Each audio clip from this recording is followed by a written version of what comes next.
The room is still. The world outside has surrendered to the quiet of the night.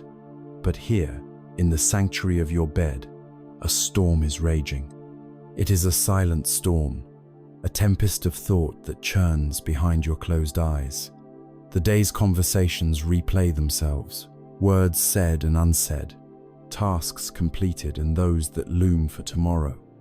The light from a screen may cast a pale blue glow, a final, weary attempt to find a distraction, a momentary escape from the relentless current of your own mind.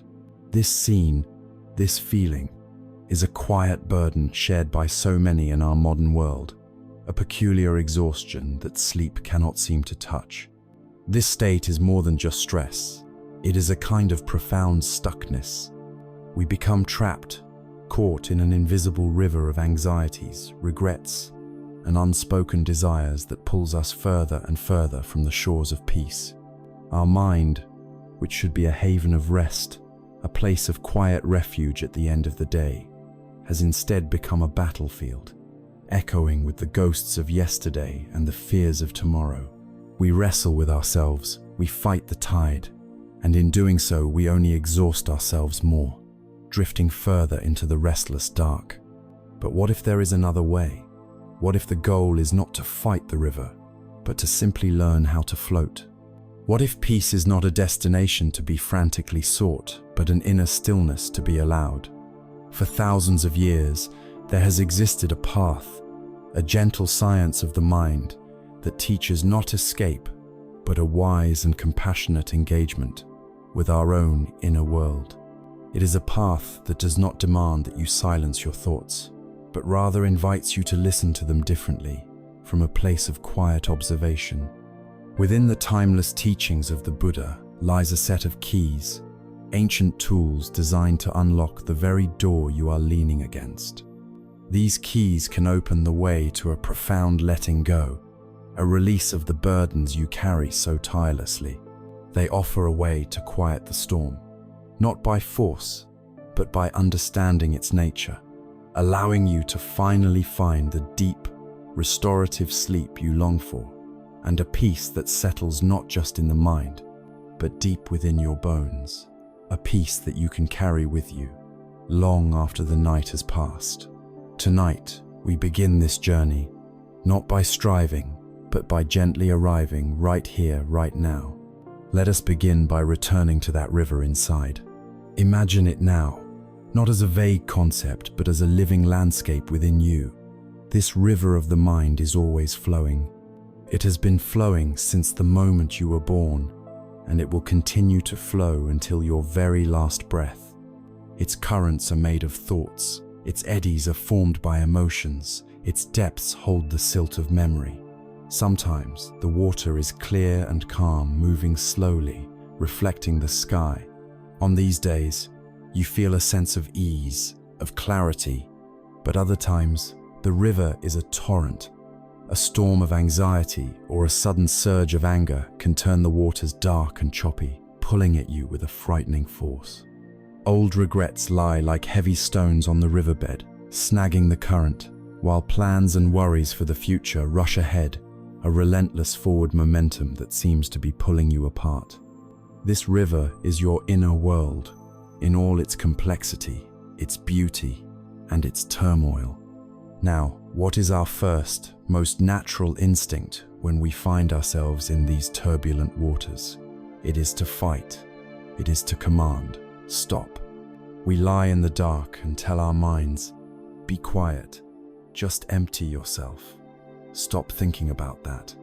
We try to build a dam, to force the river to be still. But have you ever tried to flatten a wave with your hand? The very act of pushing against the water creates more ripples, more splashing, more disturbance. The same is true of the mind. When you command it to stop thinking, you are creating a new thought, the thought of not thinking. You are creating a conflict, a battle between what is and what you think should be. This struggle, this internal war against the very nature of your own mind, is one of the deepest sources of our suffering and our sleeplessness. The mind's nature is to produce thoughts, just as the heart's nature is to beat and the lungs' nature is to breathe. To demand that it stop is to demand the impossible, and this impossible demand is a recipe for exhaustion. The wisdom of this path does not begin with a command to stop the river. It begins with a gentle, radical permission to let it flow. The first step is not to fight, but to simply notice. To help us understand this ceaseless activity of the mind, the ancient teachers used a wonderfully vivid image: the monkey mind. Imagine your awareness is a vast jungle, and within it lives a restless monkey. This monkey is not bad or evil. It is simply untrained. It is full of a wild, chaotic energy. It can never stay still for more than a moment. It leaps from the branch of a past memory, a conversation from 10 years ago, to the branch of a future worry: what will happen next week? Then it is distracted by an itch on your skin, a sound from another room, a flicker of an image. It swings from sensation to thought, from emotion to idea, with no discernible pattern, no rest. This is our mind in its habitual state. We think we are in control, but most of the time, this restless monkey is the one swinging through the jungle of our consciousness, pulling our attention along with it wherever it fancies. When we try to chain the monkey, it screeches and fights, becoming even more agitated. The practice, then, is not to chain the monkey, but to begin a long, patient process of befriending it, of gently training it to sit still, even for just a moment at a time. And we do this by giving it a simple, calming task, which we will explore later, the task of watching the breath. But first, before we can even begin to train it, we must understand the nature of its wildness and see the possibility of its peace. There is a powerful story from the life of the Buddha that illustrates this taming of the mind more beautifully than any abstract explanation. It is the story of Nalagiri, the raging elephant. In the city of Rajagaha, there was a plot to harm the Buddha. The conspirators took a magnificent, powerful elephant named Nalagiri, a creature of immense strength, and they intoxicated it with drink, making it crazed and violent. They then released it onto the narrow street where the Buddha was walking calmly, surrounded by his followers. When the people of the city saw the elephant, a wave of panic erupted. They screamed and scattered, climbing onto rooftops, hiding behind doors. Nalagiri was a living engine of destruction, eyes red with fury, trunk flailing, trumpeting a sound of pure rage. He was the very embodiment of a mind consumed by hatred and delusion, an unstoppable force of chaos.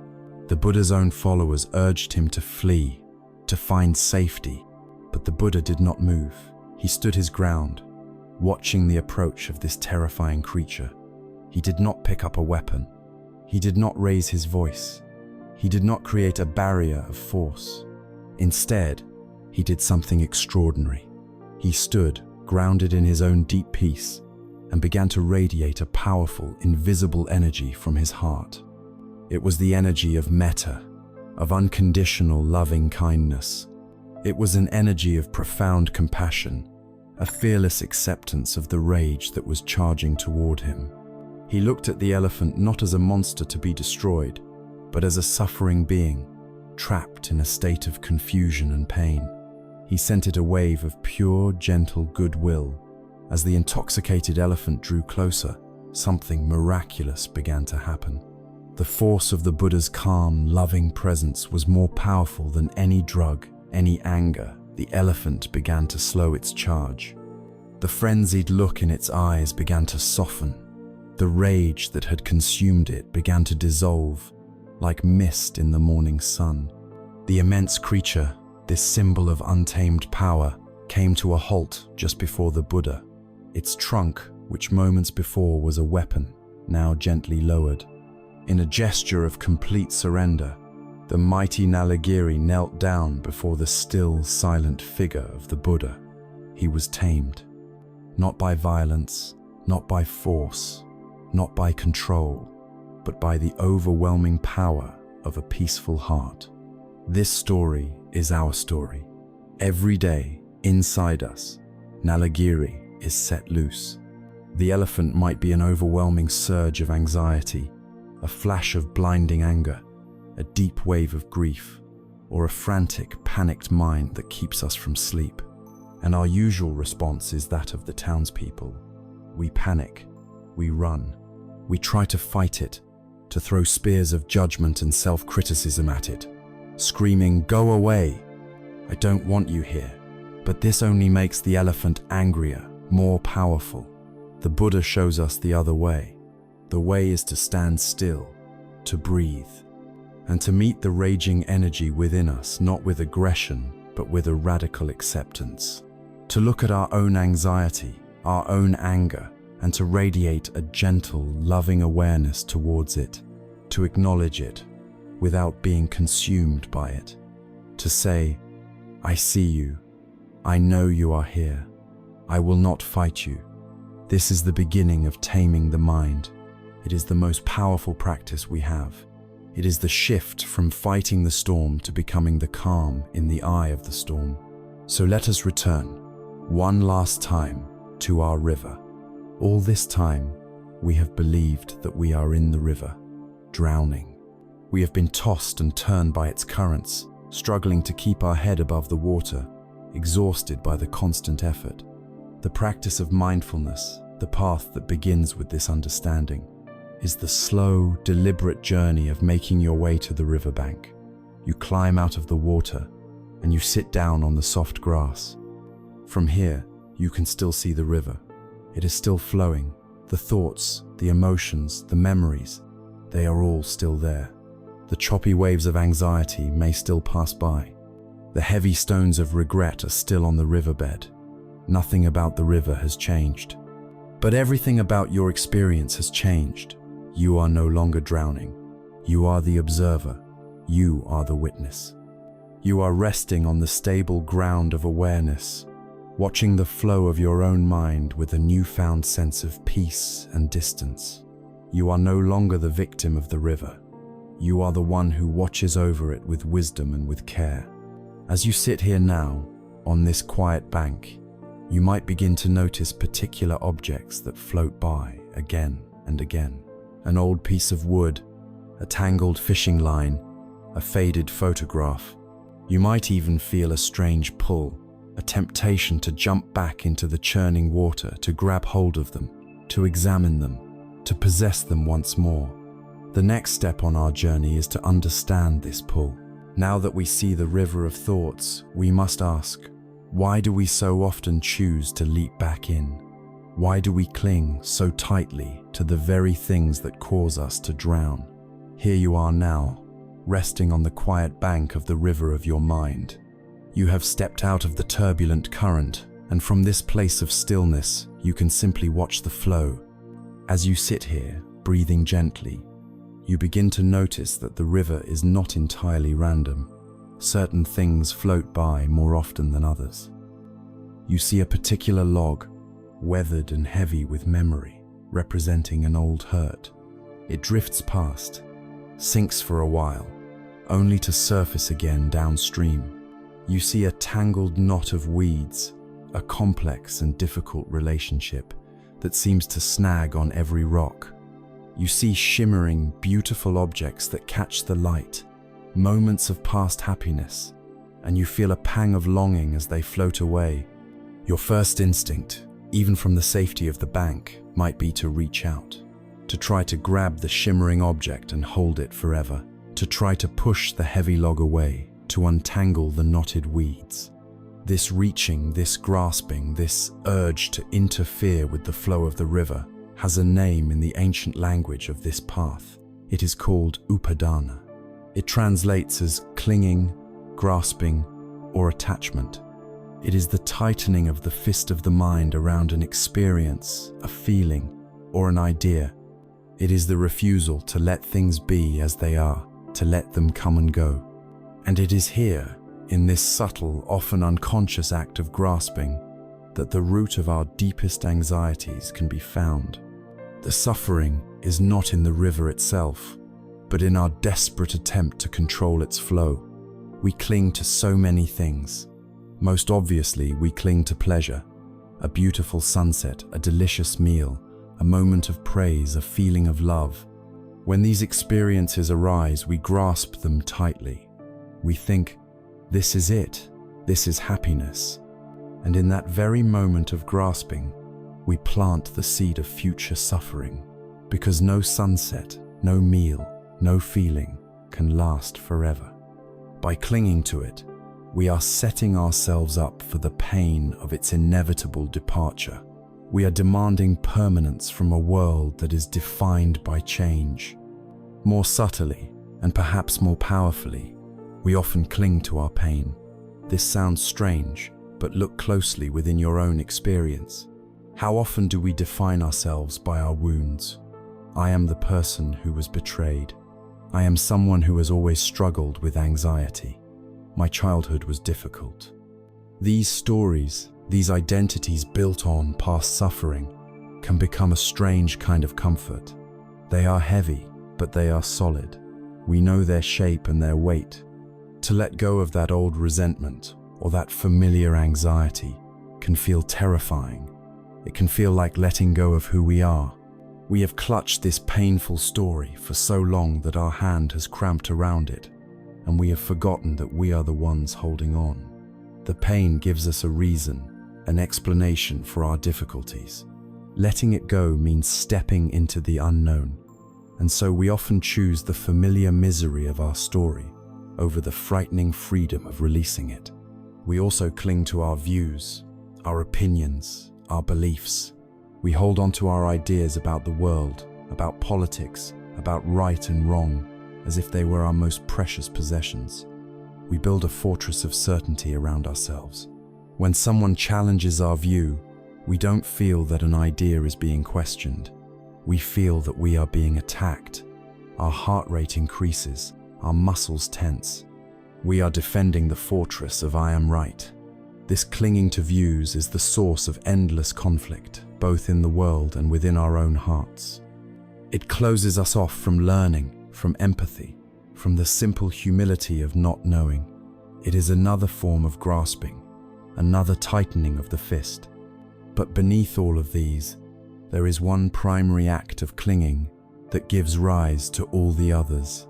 It is the clinging to the idea of a self, the deep, unquestioned belief that there is a solid, continuous, independent me at the center of all this experience.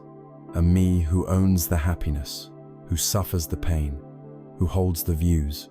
This clinging to a self is the master knot. It is the central pillar around which all our other attachments are arranged. There is a simple yet profound story that is told to illustrate the foolishness of our clinging. It is the story of how to catch a monkey with a coconut. Hunters in a forest create a clever trap. They take a large coconut, make a small hole in it just big enough for a monkey's hand to slip through and empty its contents. Then, they place some sweet, sticky rice inside and chain the coconut to the base of a tree. Soon enough, a curious monkey comes along.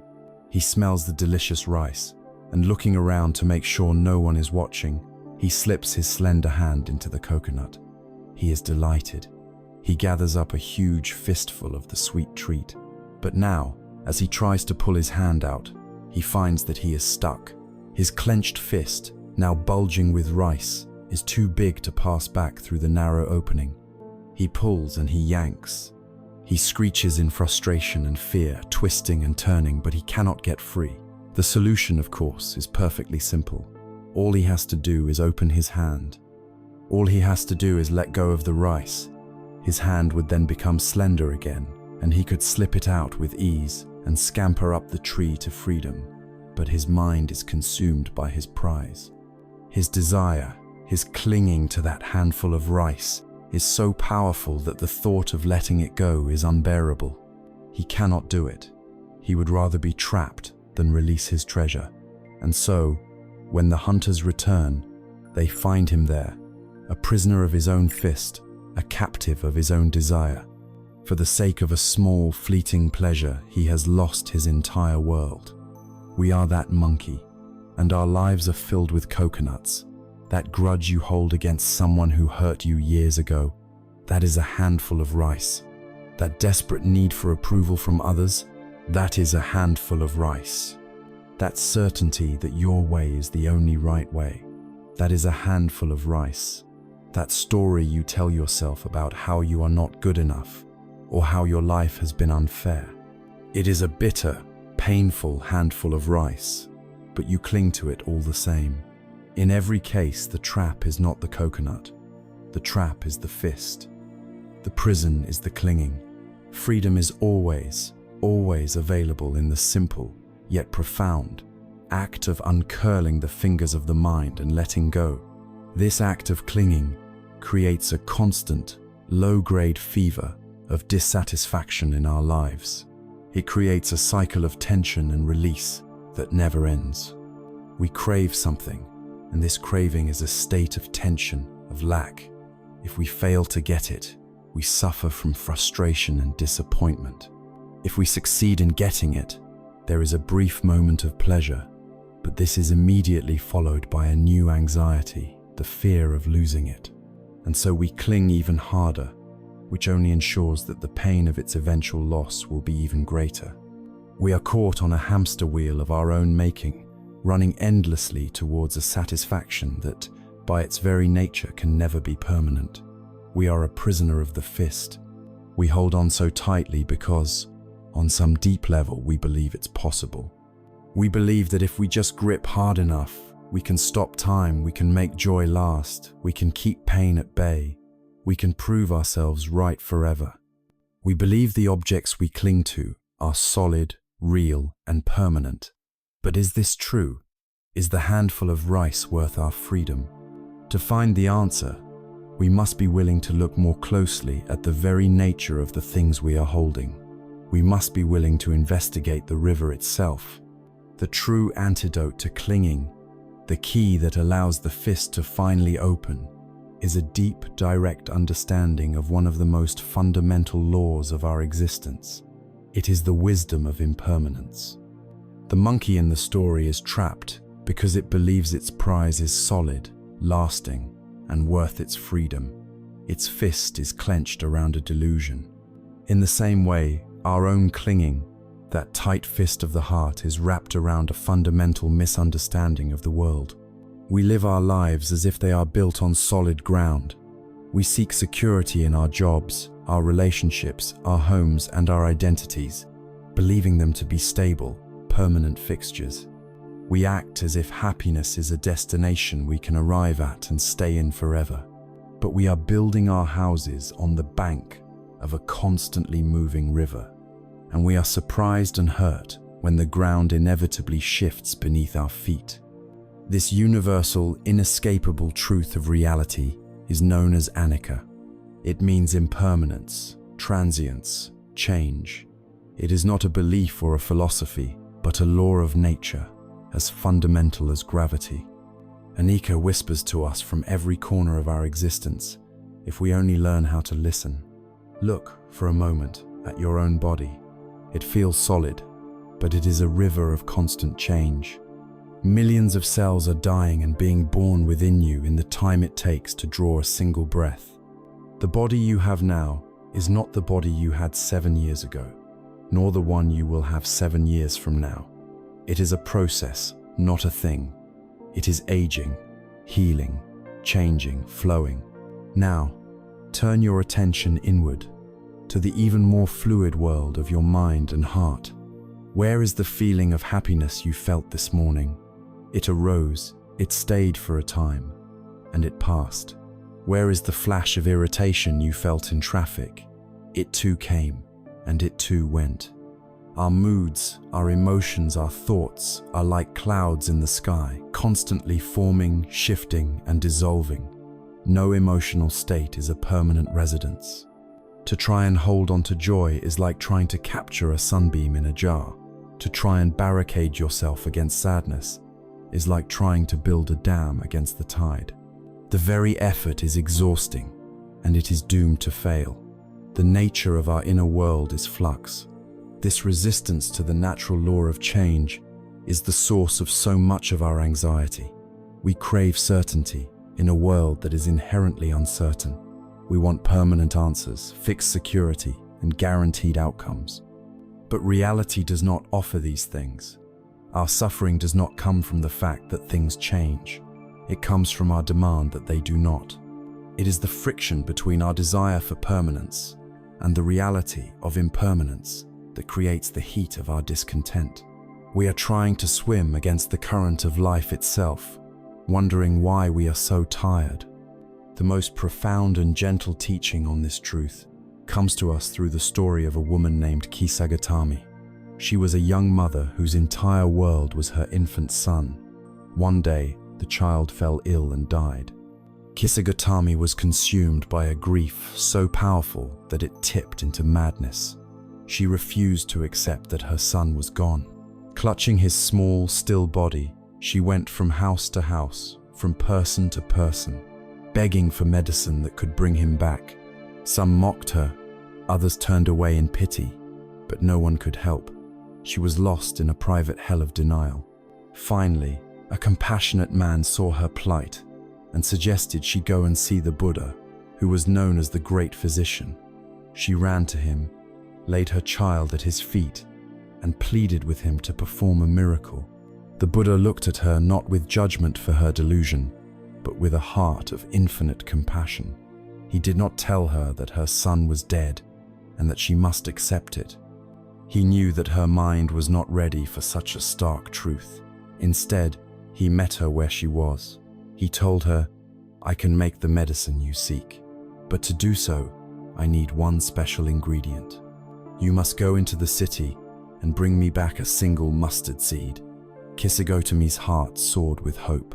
"Of course," she said, "I will bring you a whole jar of mustard seeds." "No," the Buddha said gently.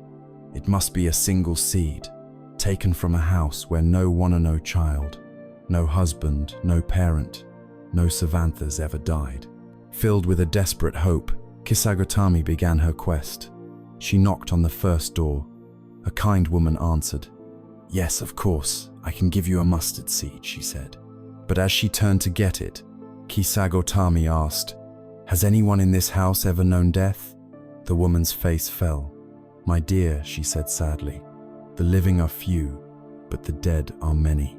We lost our beloved grandmother just last year." Kisagatami, though disappointed, went to the next house and the next and the next.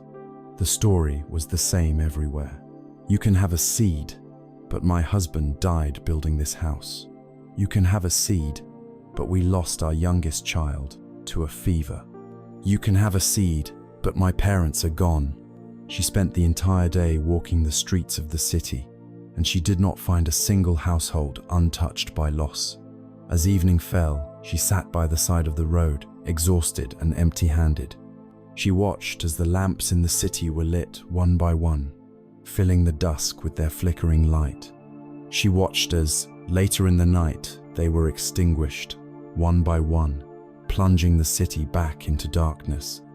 And in that moment, watching the flickering lamps, a profound understanding dawned in her heart. She thought, the lives of people are just like these lamps. They flare up for a while, and then they die out. She realized her sorrow was not hers alone. The pain of loss was not a unique punishment visited upon her. It was the universal, shared nature of life itself. Her frantic, desperate personal grief began to soften and dissolve into a vast, compassionate understanding of the human condition. She was no longer alone in her sorrow. She was connected to everyone through this shared experience of impermanence. She carefully took the body of her son to the charnel ground, and then she returned to the Buddha. He looked at her and asked, "Did you bring the mustard seed?" She replied, "Lord, the work of the mustard seed is done. My sorrow was a blind one, for I thought it was only mine. Now I see that death is everywhere.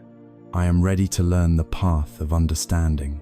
This story teaches us that impermanence is not a cruel joke. It is not a tragedy to be lamented. It is a liberating truth. Because things are impermanent, healing is possible. Your present pain, your current anxiety, your difficult situation, is not a permanent state. It is a cloud that will pass.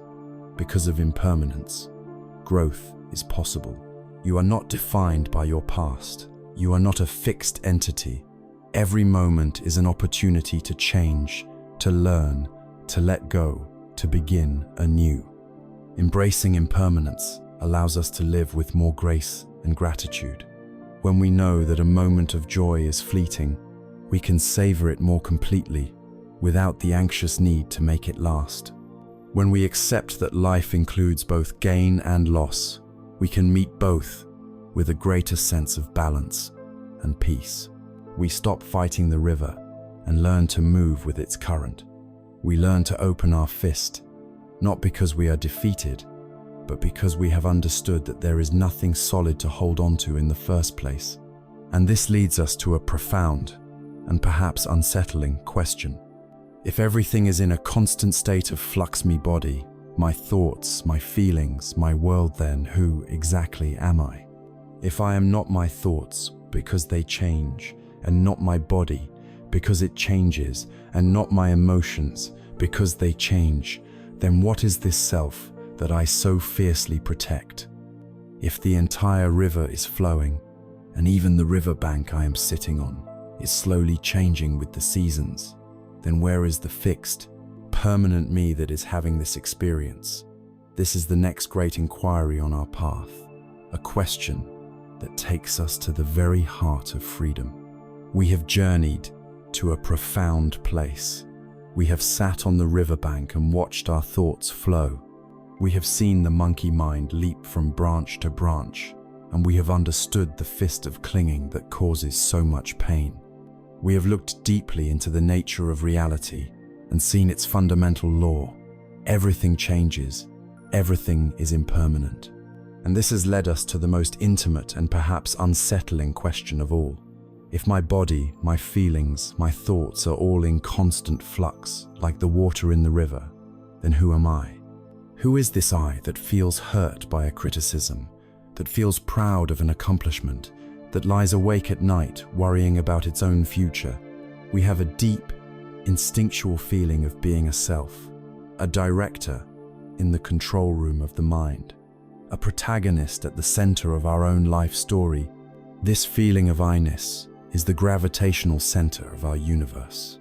It is the core around which all our desires, fears, and identities revolve. But the wisdom of this path invites us to do something very brave. It invites us to turn the light of our awareness around and look for this self, to investigate it, not with fear, but with a gentle curiosity. This investigation is called anatta. It doesn't mean that you don't exist. It means that you do not exist as a separate, solid, permanent thing. It is the great unraveling of our most cherished illusion. Let's look for this self together. Is it in your body? We have already seen that the body is a constantly changing process. It is a community of cells, not a monolithic entity. You say my hand, my heart, my body, which implies a sense of ownership, not identity. You are the owner, not the thing itself. So, where is the owner? Is the self to be found in your feelings? We have seen that feelings are like the weather, they come and go. You experience joy, but you are not joy itself. If you were, you would be joyful forever. You experience sadness, but you are not sadness itself. If you were, you would never know a moment's peace. Feelings are visitors that pass through the house of your awareness. They are not the owner of the house. Perhaps the self is in your thoughts, your opinions, your memories. This is a compelling idea. We certainly identify strongly with our stories. I am a kind person. I am a creative person. I am a person who has suffered. But are these thoughts a permanent you? Have your opinions not changed since you were a child? Can your habits not be transformed? Are your memories a complete and accurate record? Or are they stories that you edit and retell over time? These mental formations are powerful, but they too are processes, not a fixed entity. They are clouds passing through the sky of the mind. They are not the sky itself. Well then, Is the self the awareness itself? The consciousness that is witnessing all of this? This is the final and most subtle place to look. But even consciousness, when examined closely, reveals itself to be a process, not a thing. There is no pure, independent consciousness floating in a void. There is only consciousness of something. There is the seeing of a shape, the hearing of a sound, the feeling of warmth. Consciousness arises in relationship to an object. It flickers into being, moment by moment, dependent on conditions. It is not a steady, continuous spotlight, but more like the flickering flame of a candle, rising and falling with the wind of circumstance. So, after this investigation, what do we find? We look in the body and we don't find a permanent self. We look in our feelings and we don't find it. We look in our thoughts, in our memories, in our awareness, and still, we cannot locate a single, solid, independent entity that we can call I. What we find instead is a process, a verb, not a noun. The self is like a beautiful rainbow. A rainbow appears when the conditioned sunlight and raindrops are just right. It is a stunning phenomenon, but it has no substance of its own. You can't go to the end of the rainbow and pick it up. In the same way, the self appears when the conditions of body, feeling, thought, and consciousness come together in a certain way. It is a useful convention, a name we give to this process, but it is not a fundamental reality. This can be a difficult teaching to grasp, and so the Buddha offered a very practical story to illustrate its purpose. It is the story of the raft. Imagine, he said, a person standing on the bank of a vast, dangerous river. This shore is filled with peril, anxiety, and fear. The far shore represents safety, peace, and the end of suffering. There is no bridge and no boat. So, what does this person do? They don't just stand there in despair, and they don't foolishly jump into the raging current.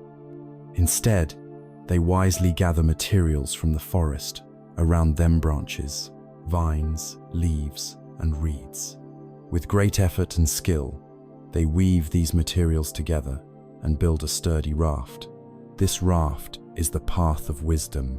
It is the practice of mindfulness, the understanding of impermanence, the cultivation of compassion. It is everything we are exploring together.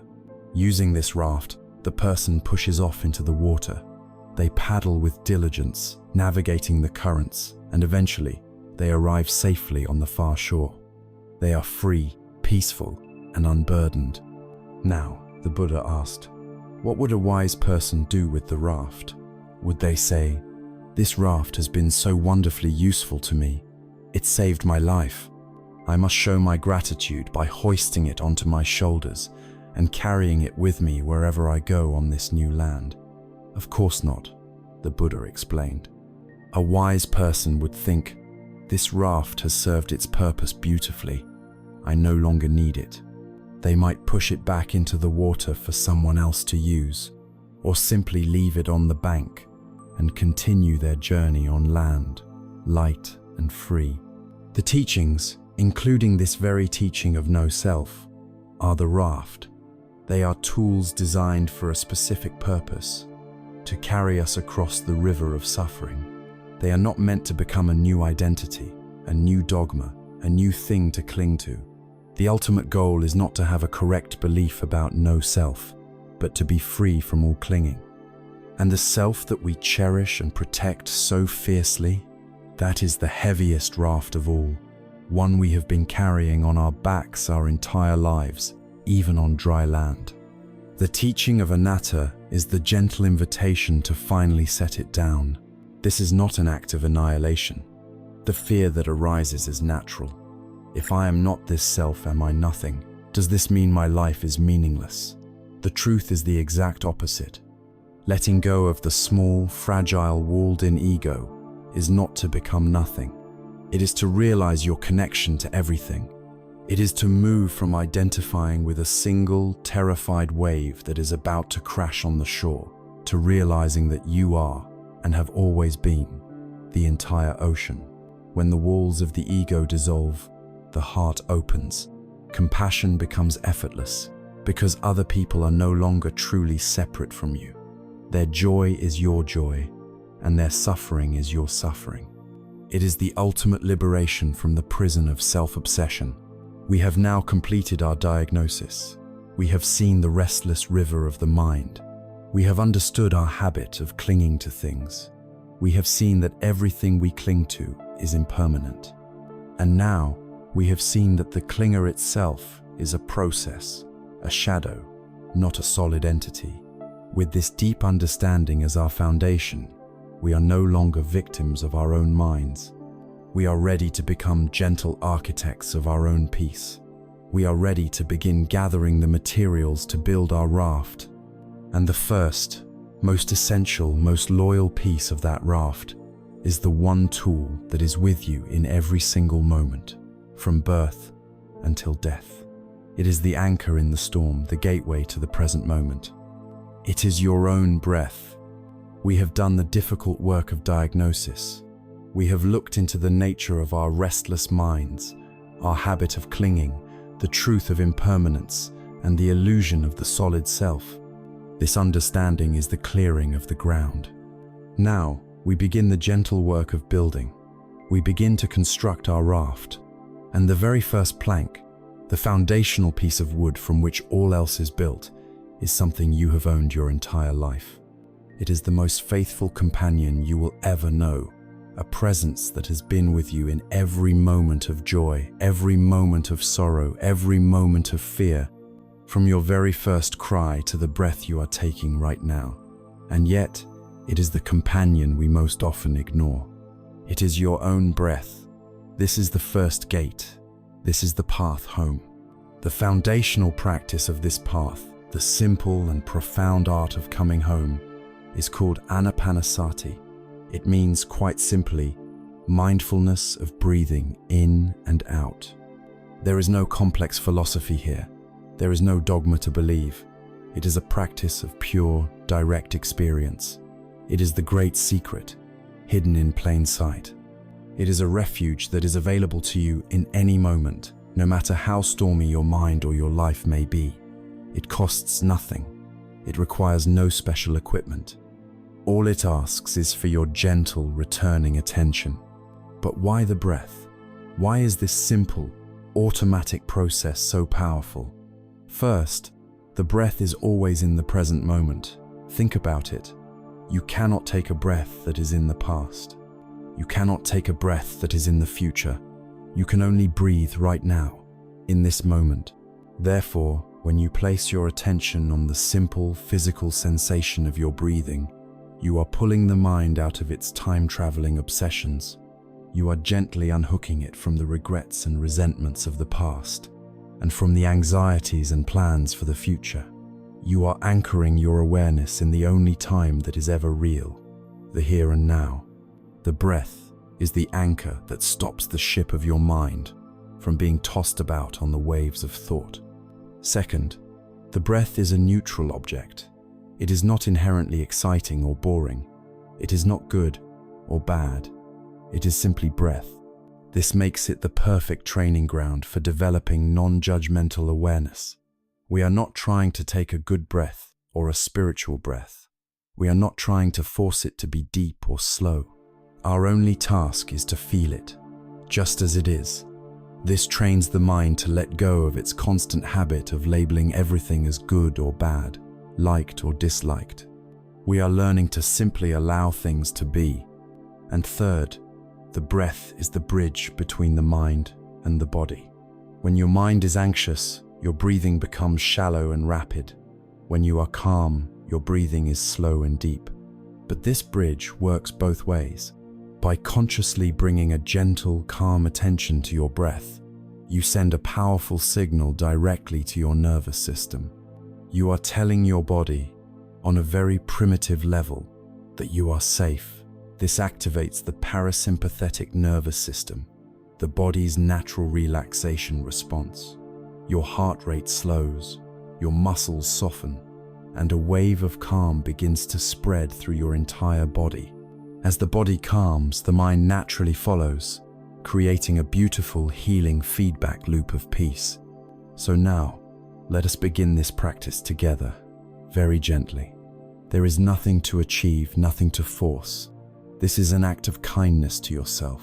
Wherever you are, allow your body to be in a position of comfort. Lying down is perfect for this moment of rest. Allow your eyes to softly close. There is no need to try and stop your thoughts or empty your mind. Simply grant yourself permission to rest your attention. And now, bring that gentle attention to the sensation of your own breathing. Perhaps you can feel the air as it enters your nostrils, slightly cool, and you can feel it as it leaves, slightly warm. Or maybe it's easier to notice the gentle rise of your chest or your abdomen on the in-breath, and the soft fall on the out-breath. Just choose one spot and let your attention rest there, like a butterfly resting on a flower. There is no need to change your breathing in any way. Just allow it to be natural. Breathing in, just know I am breathing in. Breathing out, just know I am breathing out. Now, inevitably, the monkey mind will do what it does. A thought will arise, a memory, a plan, a worry. It will snatch your attention and carry you away from the breath. The moment you notice this has happened, that is the moment of mindfulness. That is the moment of practice. Do not be discouraged. Do not judge yourself. The mind is supposed to wander. That is its nature. The moment of noticing is a small victory. So, when you realize you have been carried away, gently acknowledge the thought, perhaps by saying a soft word in your mind, like thinking, and then, with infinite kindness, as if you were guiding a lost puppy back home, gently escort your attention back to the physical sensation of the breath, back to the rising and the falling. This process of wandering away and gently returning over and over again is the practice. It is the strengthening of the muscle of mindfulness. The power of this simple practice is legendary. It is said that when the Buddha, after years of searching and practicing extreme austerities, finally sat down beneath the Bodhi tree, he made a vow not to rise again until he had found the truth of liberation. And what was the central practice he used in that historic vigil? He did not engage in complex rituals or philosophical debates with himself. He did the simplest, most profound thing possible. He brought his full, unwavering attention to his own breath.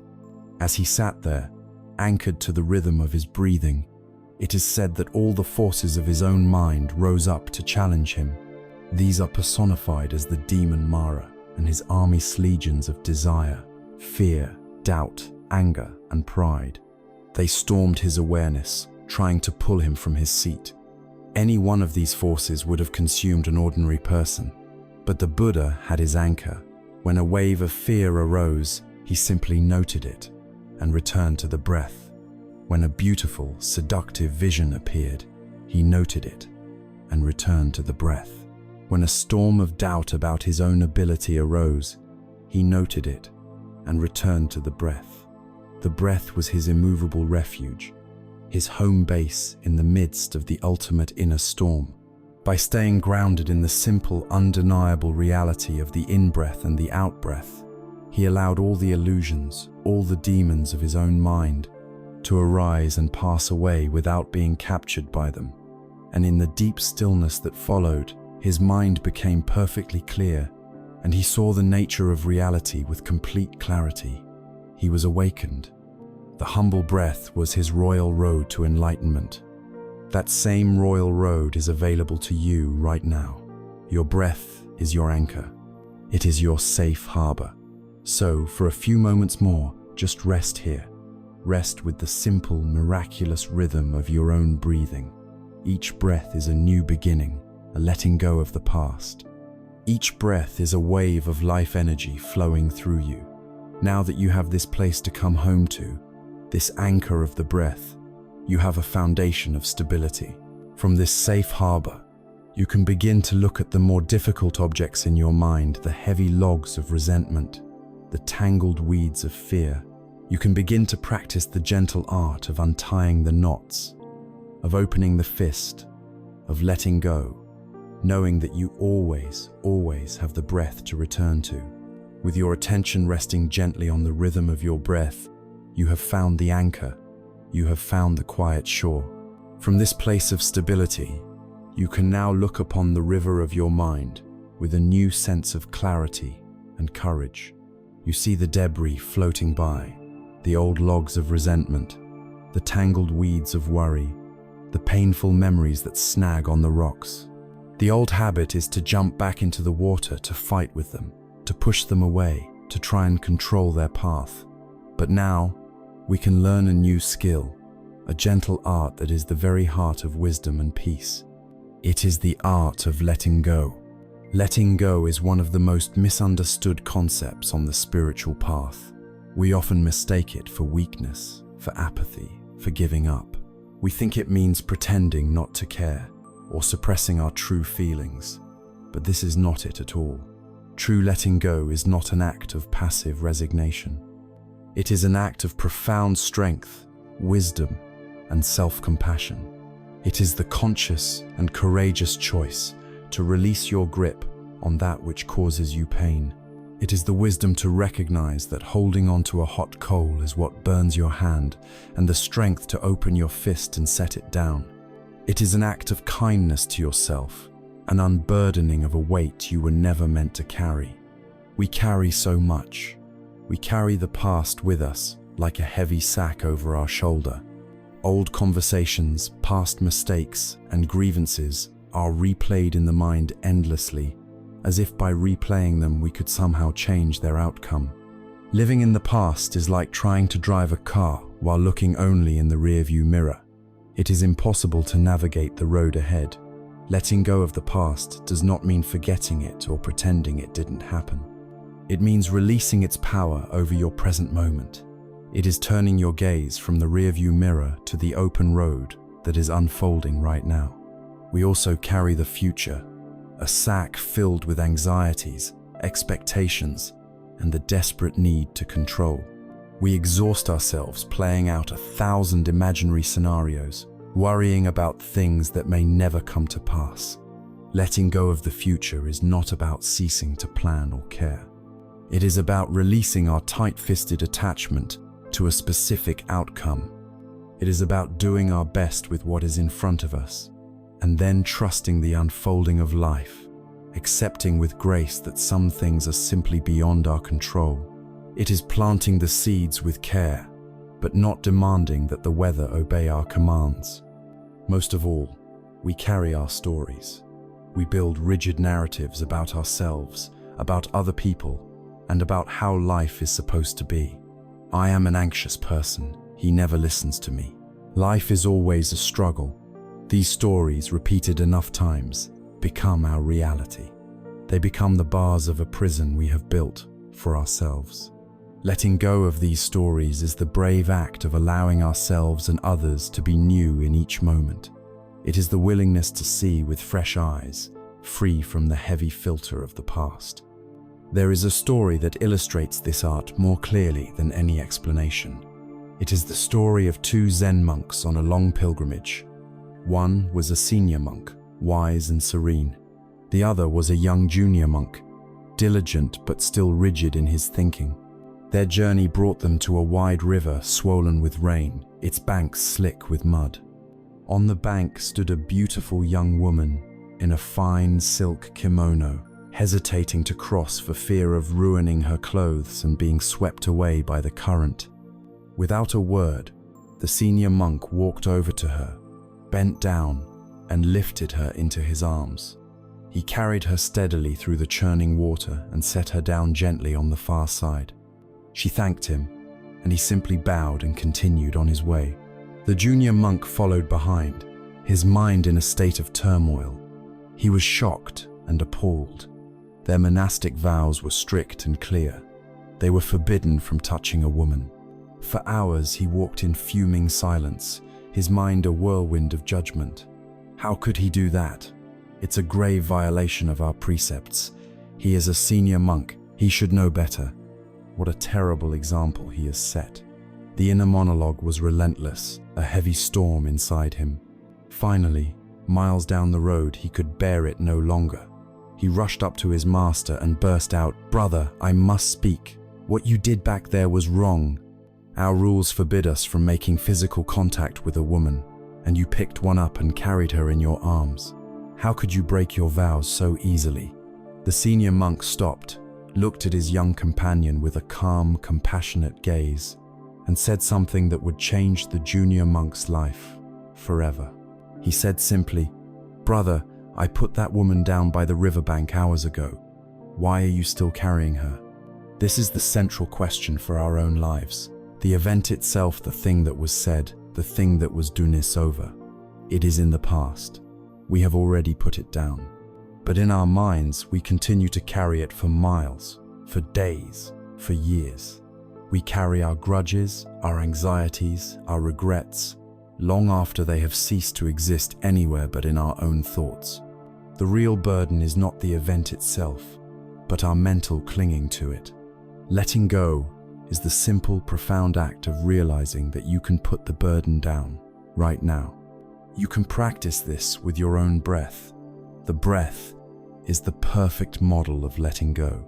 Every moment you breathe in, receiving life, and every moment you breathe out, releasing what is no longer needed. You do not try to hoard the old breath.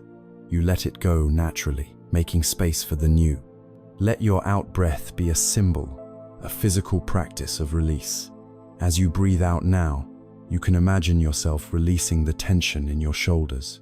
Breathing out, you can soften the tightness in your jaw. Breathing out, you can let go of the weight in your chest. When a difficult thought or a painful feeling arises in your mind, you can try this practice. First, acknowledge it gently. You might even name it silently in your mind. This is worry, or here is sadness. Then, as you breathe out, imagine that you are releasing your mental grip on it. Visualize it as a leaf placed gently on the surface of the river, and watch as the current of the breath carries it away. You don't have to force it or push it. You simply cease to hold on to it.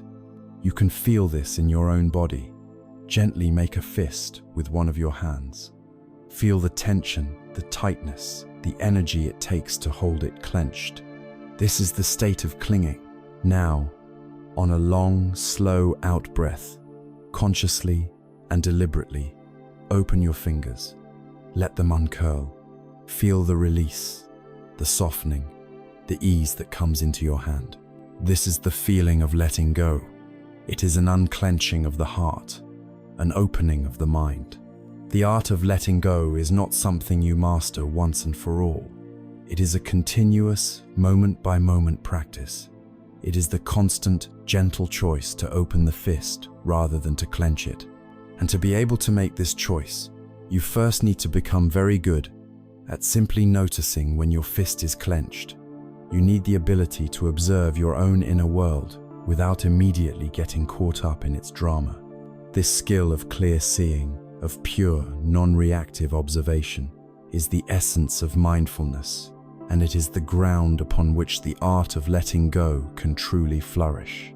In the quiet space created by the breath, you have found your anchor.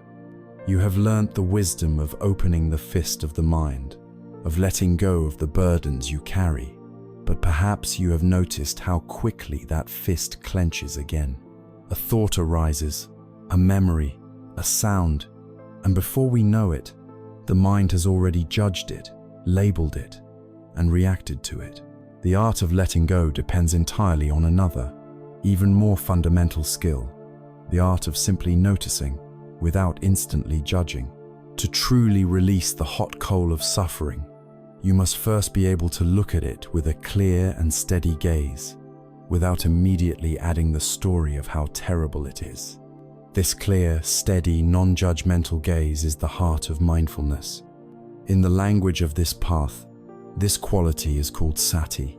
It is the capacity to be aware of what is happening, as it is happening, whether it is happening inside you or outside of you. It is the practice of becoming a perfect, silent mirror. A mirror does not cling to a beautiful reflection, nor does it try to push away an unpleasant one. It does not judge what it sees. It does not say, "Oh, what a wonderful face," or "I wish that stormy sky would go away." It simply reflects perfectly, without bias, without commentary. Our mind, for most of our lives, is not a clear mirror. It is a cracked and distorted lens, colored by our past experiences, our fears, our desires, and our endless opinions.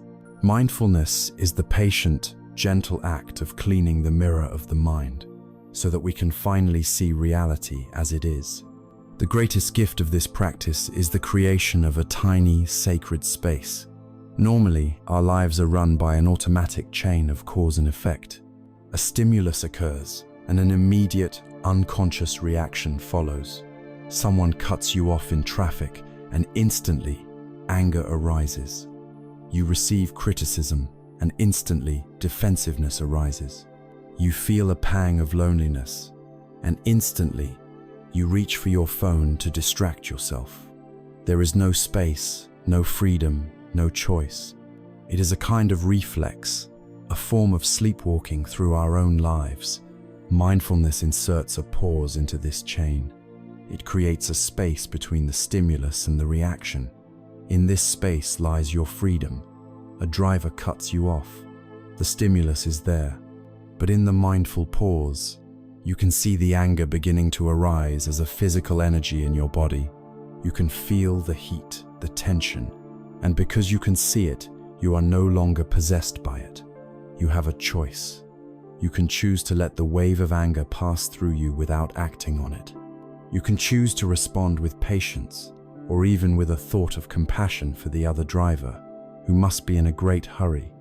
You move from unconscious reaction to conscious response.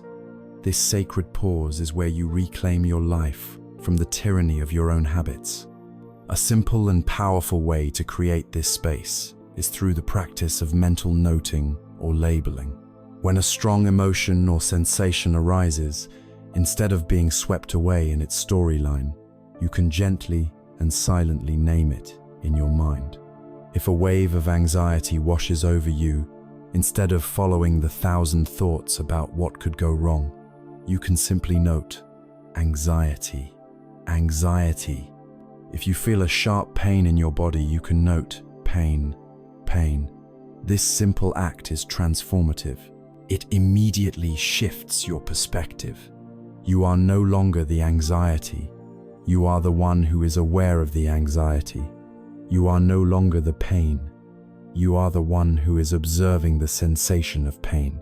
The label acts as a circuit breaker, preventing you from identifying with the feeling. It becomes anxiety, a universal human energy, rather than my terrible anxiety. It depersonalizes the experience and robs it of its power to define you. There is an old Taoist story that perfectly captures this wisdom of non-judgment. It is the story of a farmer and his horse. An old farmer in a small village had a single beautiful horse that he cherished. One day, the horse broke through its fence and ran away. The farmer's neighbors all came to offer their condolences. "Oh, what terrible luck," they said, shaking their heads. The old farmer simply looked at them and replied, "Maybe." A week later, the horse returned, and it was not alone. It had led a dozen wild, magnificent horses back to the farm. The neighbors were overjoyed for him. "What incredible good luck," they exclaimed. The old farmer calmly replied, "Maybe." The next day, the farmer's only son set about trying to tame one of the wild horses. He was thrown from its back and his leg was badly broken. The neighbors once again came to the farmer, their faces full of pity. "How awful," they said. "First you had good luck, and now this terrible bad luck." The old farmer looked at them and said, "Once again, maybe." A few weeks passed, and military officials came to the village. A war had broken out, and they were forcibly conscripting every able-bodied young man to be sent to the front lines, a battle from which very few were expected to return. They went from house to house, taking the sons of all the farmer's neighbors. But when they came to his house and saw his son with his broken leg, they passed him by. He was spared. The wisdom of the farmer is the wisdom of mindfulness. It is the maybe mind, a mind that refrains from the habit of instantly labeling events as good or bad, fortunate or unfortunate. It understands that life is a vast, interconnected web, and we see only a tiny thread of it. An event that seems tragic today may be the seed of a great blessing tomorrow. A triumph that we celebrate today may lead to unforeseen difficulties. The maybe mind is patient. It is open. It allows life to unfold without needing to immediately package it into a neat story of success or failure. You can cultivate this attitude by becoming a gentle scientist of your own inner world. A scientist in a laboratory does not get angry at the data. She does not judge the chemical reaction. She simply observes with a cool, open curiosity. How interesting. When I have the thought of an upcoming deadline, a feeling of tightness arises in my stomach. What does this sensation actually feel like? Is it hot or cold? Is it vibrating or solid? This attitude of curious inquiry is the perfect antidote to judgment. You are no longer a victim of your feelings, but a curious explorer discovering the inner landscape. Your mind ceases to be a battlefield and becomes a fascinating field of study. When you can rest in this state of calm, clear, non-judgmental awareness, a profound peace becomes possible. You are no longer a small boat being tossed on every wave of thought and feeling. You are the deep, still ocean beneath the surface, aware of the waves but undisturbed by them. You are grounded in a quiet strength. And from this place of clarity and stability, a new possibility emerges. You can do more than just witness the garden of your mind. You can begin to actively cultivate it. Now that you have learned how to refrain from watering the weeds of judgment and negativity, you can consciously choose to plant and nourish the most beautiful flowers, the seeds of love, of compassion, of joy, and of unshakable peace. In the quiet clearing of your mind, you have learned to observe without judgment. You have practiced the art of letting go. The ground is now prepared. It has been cleared of the weeds of reactivity and watered with the calm of the breath. Now we can begin the most joyful work of all. We can consciously begin to plant a garden. This is not about forcing yourself to think positive thoughts. It is about the gentle, patient cultivation of the heart's most beautiful qualities, just as a gardener cultivates the most beautiful flowers. These qualities are known as the 4 divine abodes, or the 4 immeasurables, because when they are developed, their capacity for bringing peace and happiness to ourselves and others is truly without limit. The first and most fundamental of these flowers is called metta. This word is often translated as loving kindness, but it is something simpler and more vast than that. It is unconditional, universal goodwill. It is a gentle, warm friendliness towards all of existence. It does not depend on whether someone is nice to you or whether you approve of them. It is a simple, profound wish for well-being, a prayer from the heart that says, "May you be happy. May you be safe. May you live with ease." It is the sun in the garden, providing the warmth for everything else to grow. Crucially, the practice of metta must begin with ourselves. We cannot offer water to others from a dry and empty well. For many of us, this is the most difficult step. We are so used to judging ourselves, to focusing on our flaws, that offering ourselves unconditional goodwill can feel awkward or even selfish. But it is the most necessary act of healing. So, just for a moment, you can try this. Silently, in the privacy of your own heart, you can offer these simple phrases to yourself. May I be happy. May I be healthy. May I be safe from inner and outer harm. May I care for myself with kindness. There is no need to force a feeling. Just the gentle repetition of the intention is enough to begin planting the seed. You are acknowledging that you, just like every other living being, are worthy of happiness and peace. Once you have established a small reservoir of kindness for yourself, you can begin to extend it outwards. First, Bring to mind someone you love and respect, a friend or a benefactor. Picture them in your mind's eye and offer them the same warm wishes. May you be happy. May you be safe. May you live with ease. Feel the natural warmth that flows from your heart. Then, bring to mind a neutral person, someone you see regularly but have no strong feelings about, a shopkeeper, a neighbor. Offer them the same wishes. This begins to break down the artificial barriers our minds create between people who matter and everyone else. The most transformative step is to then bring to mind someone with whom you have difficulty. This is not about condoning harmful behavior. It is about recognizing that their hostility comes from their own suffering, and for the sake of your own peace, you can wish for them to be free from that suffering. May you too be happy.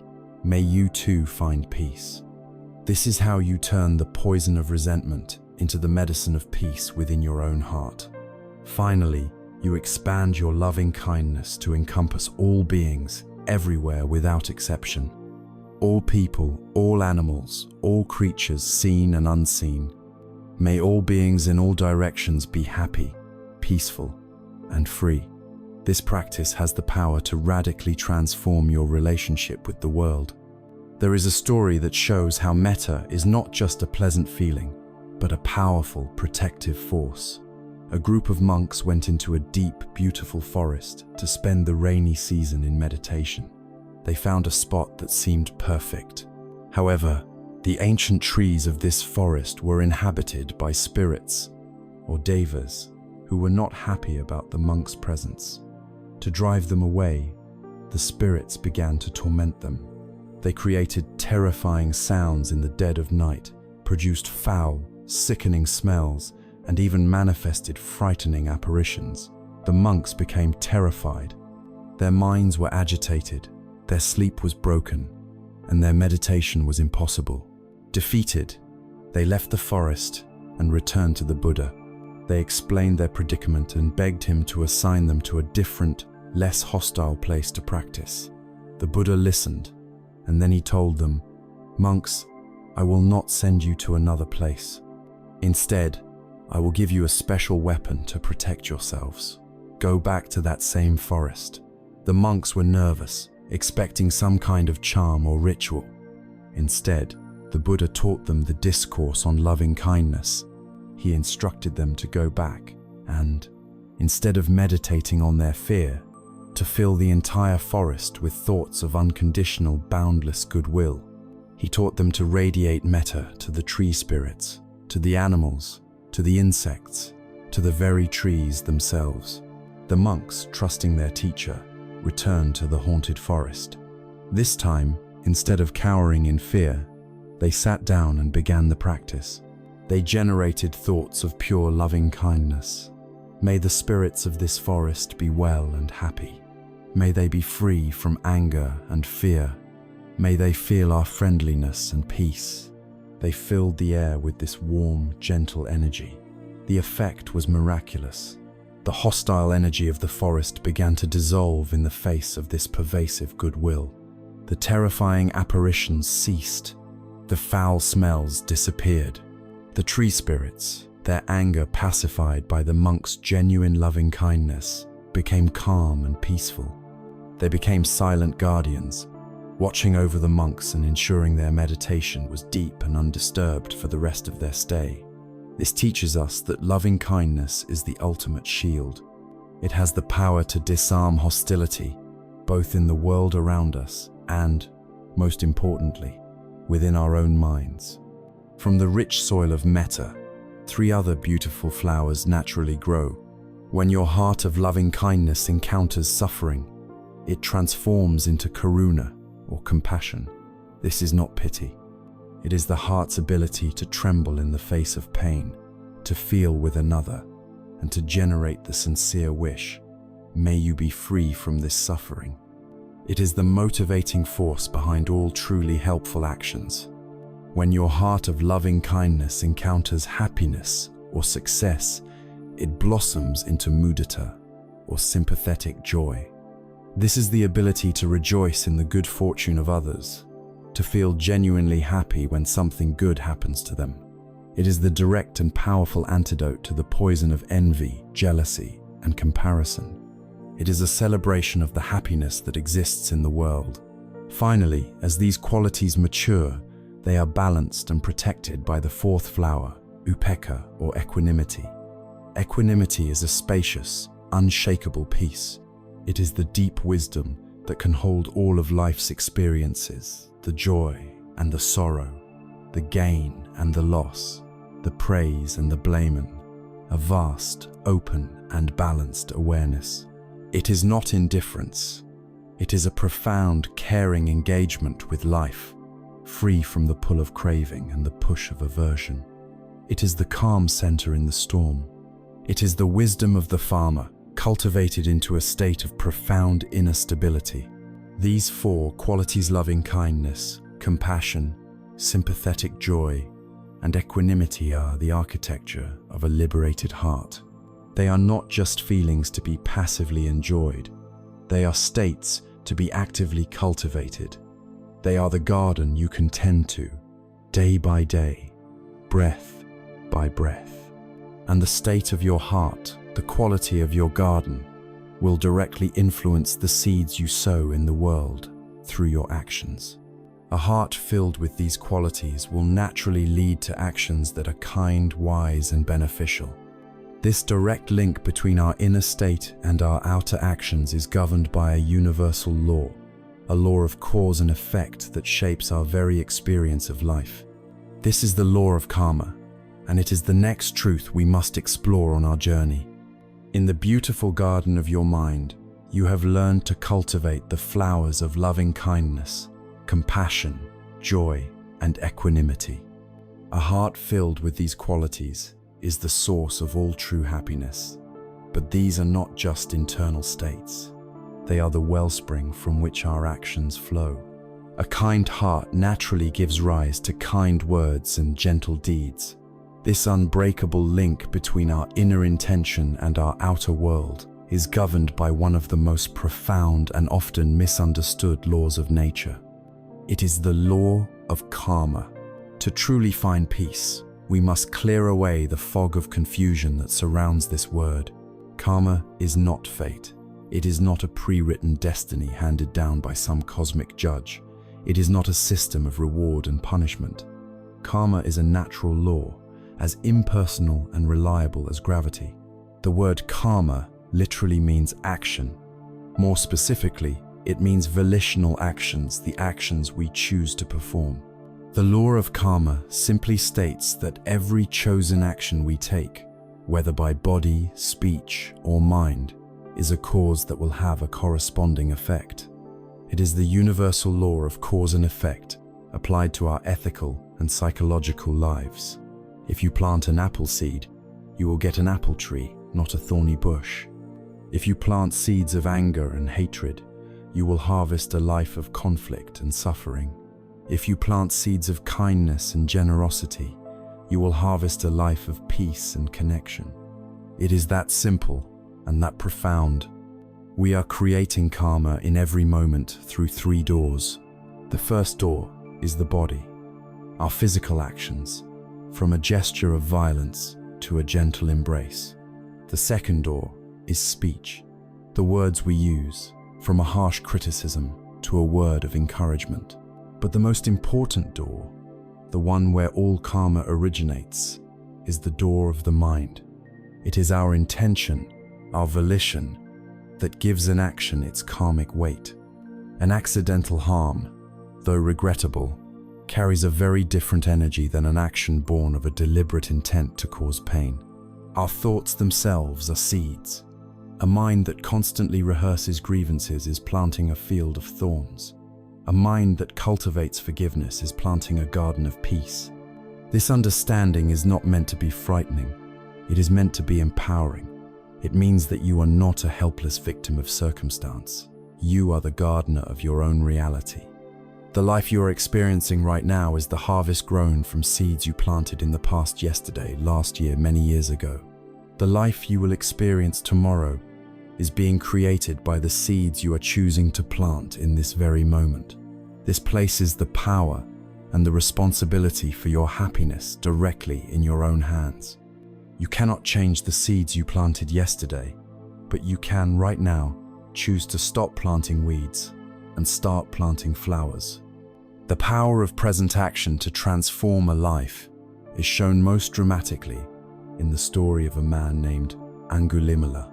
His name meant garland of fingers, for he was a terrifying serial killer who roamed the forests of the kingdom of Kosala. Under the influence of a misguided teacher, he had vowed to slay 1,000 people, and as a tally he would cut off a finger from each victim and wear them as a gruesome necklace. He had 999 fingers. The entire country was paralyzed with fear. Hearing of this, the Buddha set out, alone and unarmed, walking calmly into the forest where Angulimala lived. Angulimala saw the lone monk and thought with delight, "This will be my final victim. My task will be complete." He drew his sword and began to run after the Buddha. But a strange miracle occurred. Though the Buddha was only walking at a normal pace, Angulimala, a strong and fearsome warrior, could not catch up to him, no matter how fast he ran.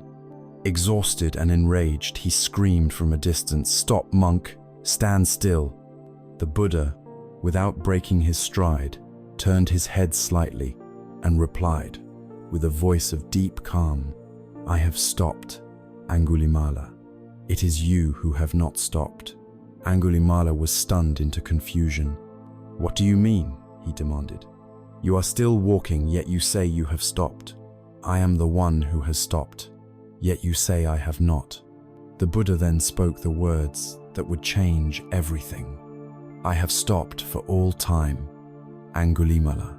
I have laid down the sword and I have ceased from doing harm to any living being. You, on the other hand, are still running in a frenzy of violence and hatred. It is you who have not stopped."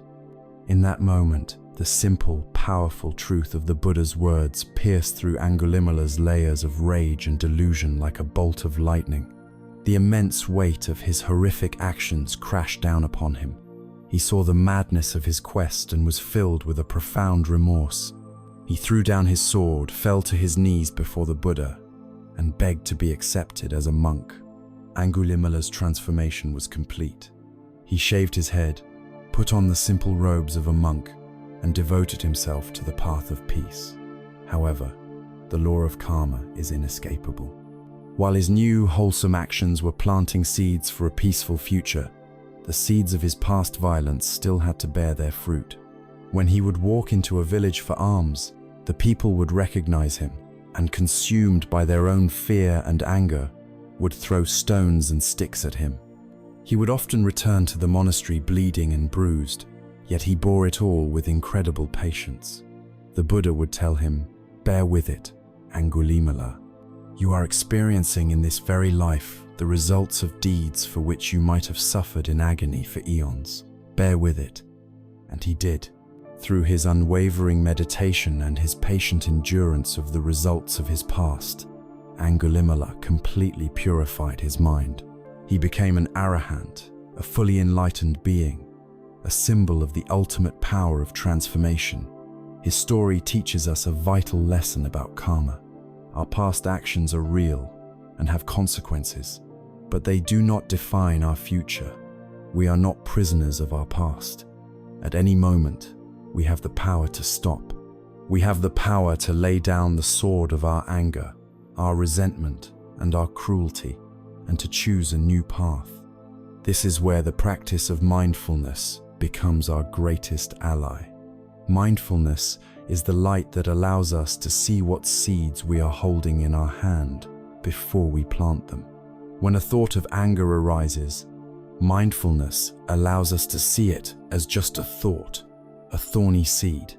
We have the choice to drop it before it becomes a word or an action. When an impulse of generosity or kindness arises, mindfulness allows us to recognize it as a beautiful, flowering seed, and we can choose to nurture it and plant it with care. Mindfulness returns to us the power of choice at the very root of our being.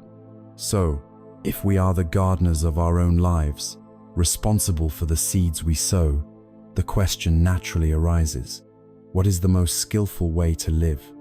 How do we walk through the world in a way that ensures we are cultivating a garden of peace and not a field of thorns? We need a clear path to follow, a set of guidelines for living that is wise, practical, and balanced. A path that avoids the extreme of self-denial, as well as the extreme of self-indulgence. This path is the essential map for our journey. It is known as the middle way.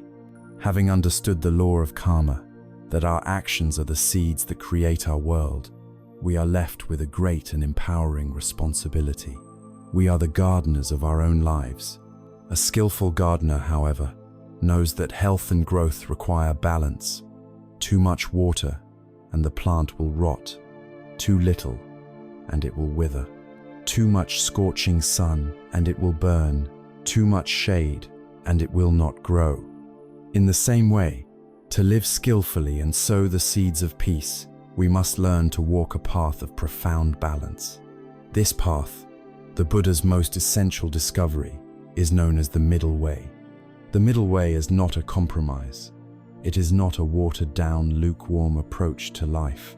It is a noble path, a razor's edge of wisdom that steers clear of two unproductive and painful extremes. The Buddha understood these extremes not through theory, but through his own lived experience. His entire life before his awakening was a search through these two dead ends.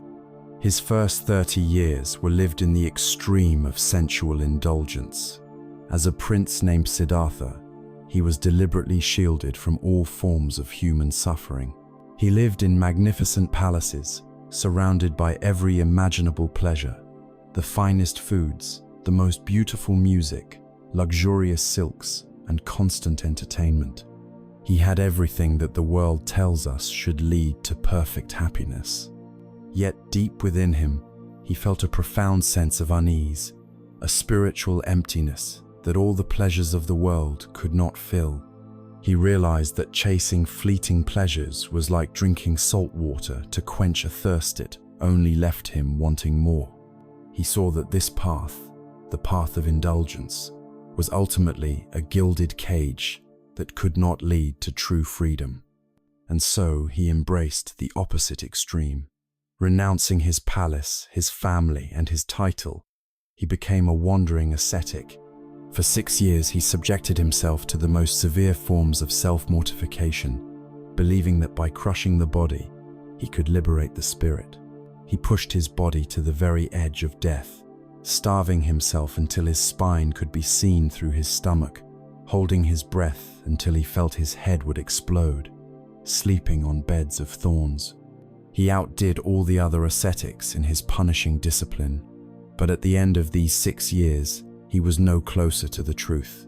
He was emaciated, weak, and filled with despair. He realized that torturing the body was just as fruitless as indulging it. Both extremes, he saw, were rooted in a battle with life, a form of violence against oneself. One path weakened the body, the other weakened the mind. Neither led to wisdom. It was in a moment of utter exhaustion, near death from starvation, that the great insight came. A young village girl named Sujata, seeing his condition, offered him a simple bowl of milk rice. He accepted it. This one act of simple nourishment, of kindness to his own body, brought his strength and clarity flooding back. In that moment, he understood. The path was not a war against the body or the mind. The path was a way of harmony, a way of balance. It was the middle way. The most beautiful illustration of this principle is found in the story of a monk named Sona. Sona had been a wealthy and famous musician before joining the Buddha's community of monks. He was a man of great passion and determination, and he brought this intensity to his meditative practice. He was resolved to become enlightened as quickly as possible. He practiced walking meditation day and night with such ferocious effort that the soles of his feet became cracked and raw, staining the meditation path with his blood. He was constantly tense, striving, criticizing himself for not making enough progress. Yet the more he strove, the more agitated and frustrated his mind became. He was burning himself out. The Buddha, with his deep insight into the minds of others, saw Sona's predicament. He approached him and gently began to ask about his former life. "Sona," he said, "before you became a monk, you were a skilled musician, were you not? You were an expert at playing the sitar." Sona confirmed that he was. The Buddha then asked, "Tell me, Sona, if you tuned the strings of your sitar too tightly, would they produce a beautiful and harmonious sound?" Sona, an expert in his art, replied, "No, Lord. A string that is too tight is shrill and unpleasant, and it is very likely to snap." "And what if," the Buddha continued, "you tuned the string too loosely? Would it produce a good sound then?" Sona shook his head. "No, Lord. A string that is too loose makes only a dull, lifeless thud. It produces no music at all." The Buddha then looked at him with a knowing smile. "And what happens, Sona, when the string is tuned just right? Not too tight and not too loose?" A look of profound understanding dawned on Sona's face. Then, "Lord," he said, "when the string is perfectly tuned, it produces a sound that is beautiful, resonant, and harmonious." The Buddha replied, "Exactly so, Sona, and the practice of this path is just like that. If you apply too much effort, if your energy is too tight with striving and ambition, your mind will become agitated and you will not find peace. If your effort is too loose, if you become lazy and complacent, your mind will become dull and you will make no progress. You must learn to tune the instrument of your own mind. Find the balance, the middle way between the extremes of tension and laxity.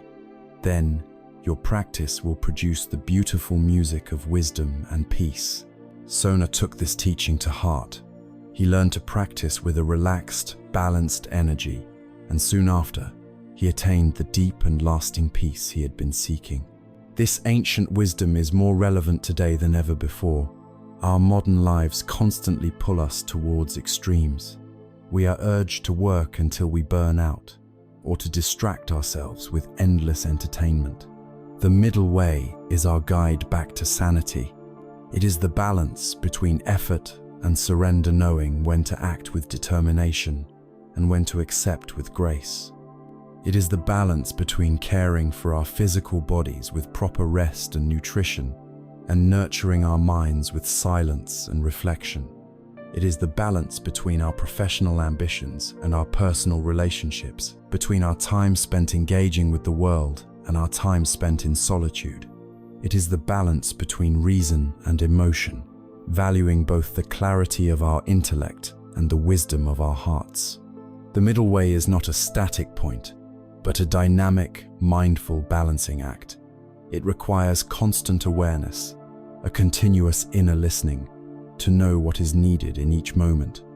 Are the strings of my life too tight right now? Am I running on tension and anxiety? Or are they too loose? Have I fallen into dullness and complacency? This path of balance is what gives us the resilience and stability to navigate the inevitable challenges of life. A mind that is tuned just right, not too tense, not too slack, can withstand great pressure without snapping. It can face the storms of difficult emotions, the pain of loss, and the uncertainty of the future with a deep and abiding sense of grace and composure, ready to meet whatever life brings. Walking the middle way does not mean that the path will always be smooth and sunny. Life, by its very nature, includes storms. The winds of loss will blow, the rains of disappointment will fall, and sudden lightning flashes of fear and anger will illuminate the sky of our minds. The fruit of our practice is not the power to prevent these storms, but the ability to become a calm, unwavering anchor in the midst of them. It is the strength to stand firm and rooted like an ancient tree, feeling the wind and the rain, yet not being uprooted by them. This is the art of working with difficult emotions. Our old way of dealing with this inner weather is usually one of two extremes. The first is suppression. When a difficult feeling like sadness or anger arises, we push it down. We tell ourselves, "I shouldn't feel this way. I need to be strong. Just ignore it, and it will go away." This is like trying to hold a beach ball underwater. It takes a tremendous amount of energy, and the pressure builds and builds until, eventually, the ball erupts from the water with even greater force, often at an unexpected and inappropriate time. The emotion, denied and unhealed, comes out sideways in our lives. The second extreme is unrestrained expression. Here we are completely consumed by the emotion. We become the anger, we become the despair. We are utterly hijacked by the feeling, acting it out without wisdom or restraint, often causing harm to ourselves and those around us. We are a small boat, with no anchor, completely at the mercy of the storm, tossed about by every wave until we are exhausted and broken. The middle way offers a third path, a path of mindful presence. It is the path between suppression and indulgence. It is the profound skill of learning to be with the emotion in all its intensity, without being consumed by it. It is learning to ride the wave, rather than being crushed by it. And for this, we have a wonderfully practical and compassionate tool. It is a simple acronym, RAIN, that can guide us through any emotional storm. The R stands for recognize. This is the first, crucial step of mindfulness. It is simply the act of acknowledging what is happening inside you. You pause, you turn your attention inward, and you gently name what you are feeling. This is anger arising. I recognize this feeling of fear in my body. A wave of deep sadness is present. In this moment of recognition, you are already creating a space. You are no longer lost in the emotion. You are the one who is seeing it. You have turned on a light in the dark room. The A stands for allow. This is perhaps the most radical and healing step. You give the emotion permission to be there. You stop fighting it. You let go of the internal battle. Instead of telling yourself you shouldn't be angry or you shouldn't feel so sad, you simply allow the feeling to exist.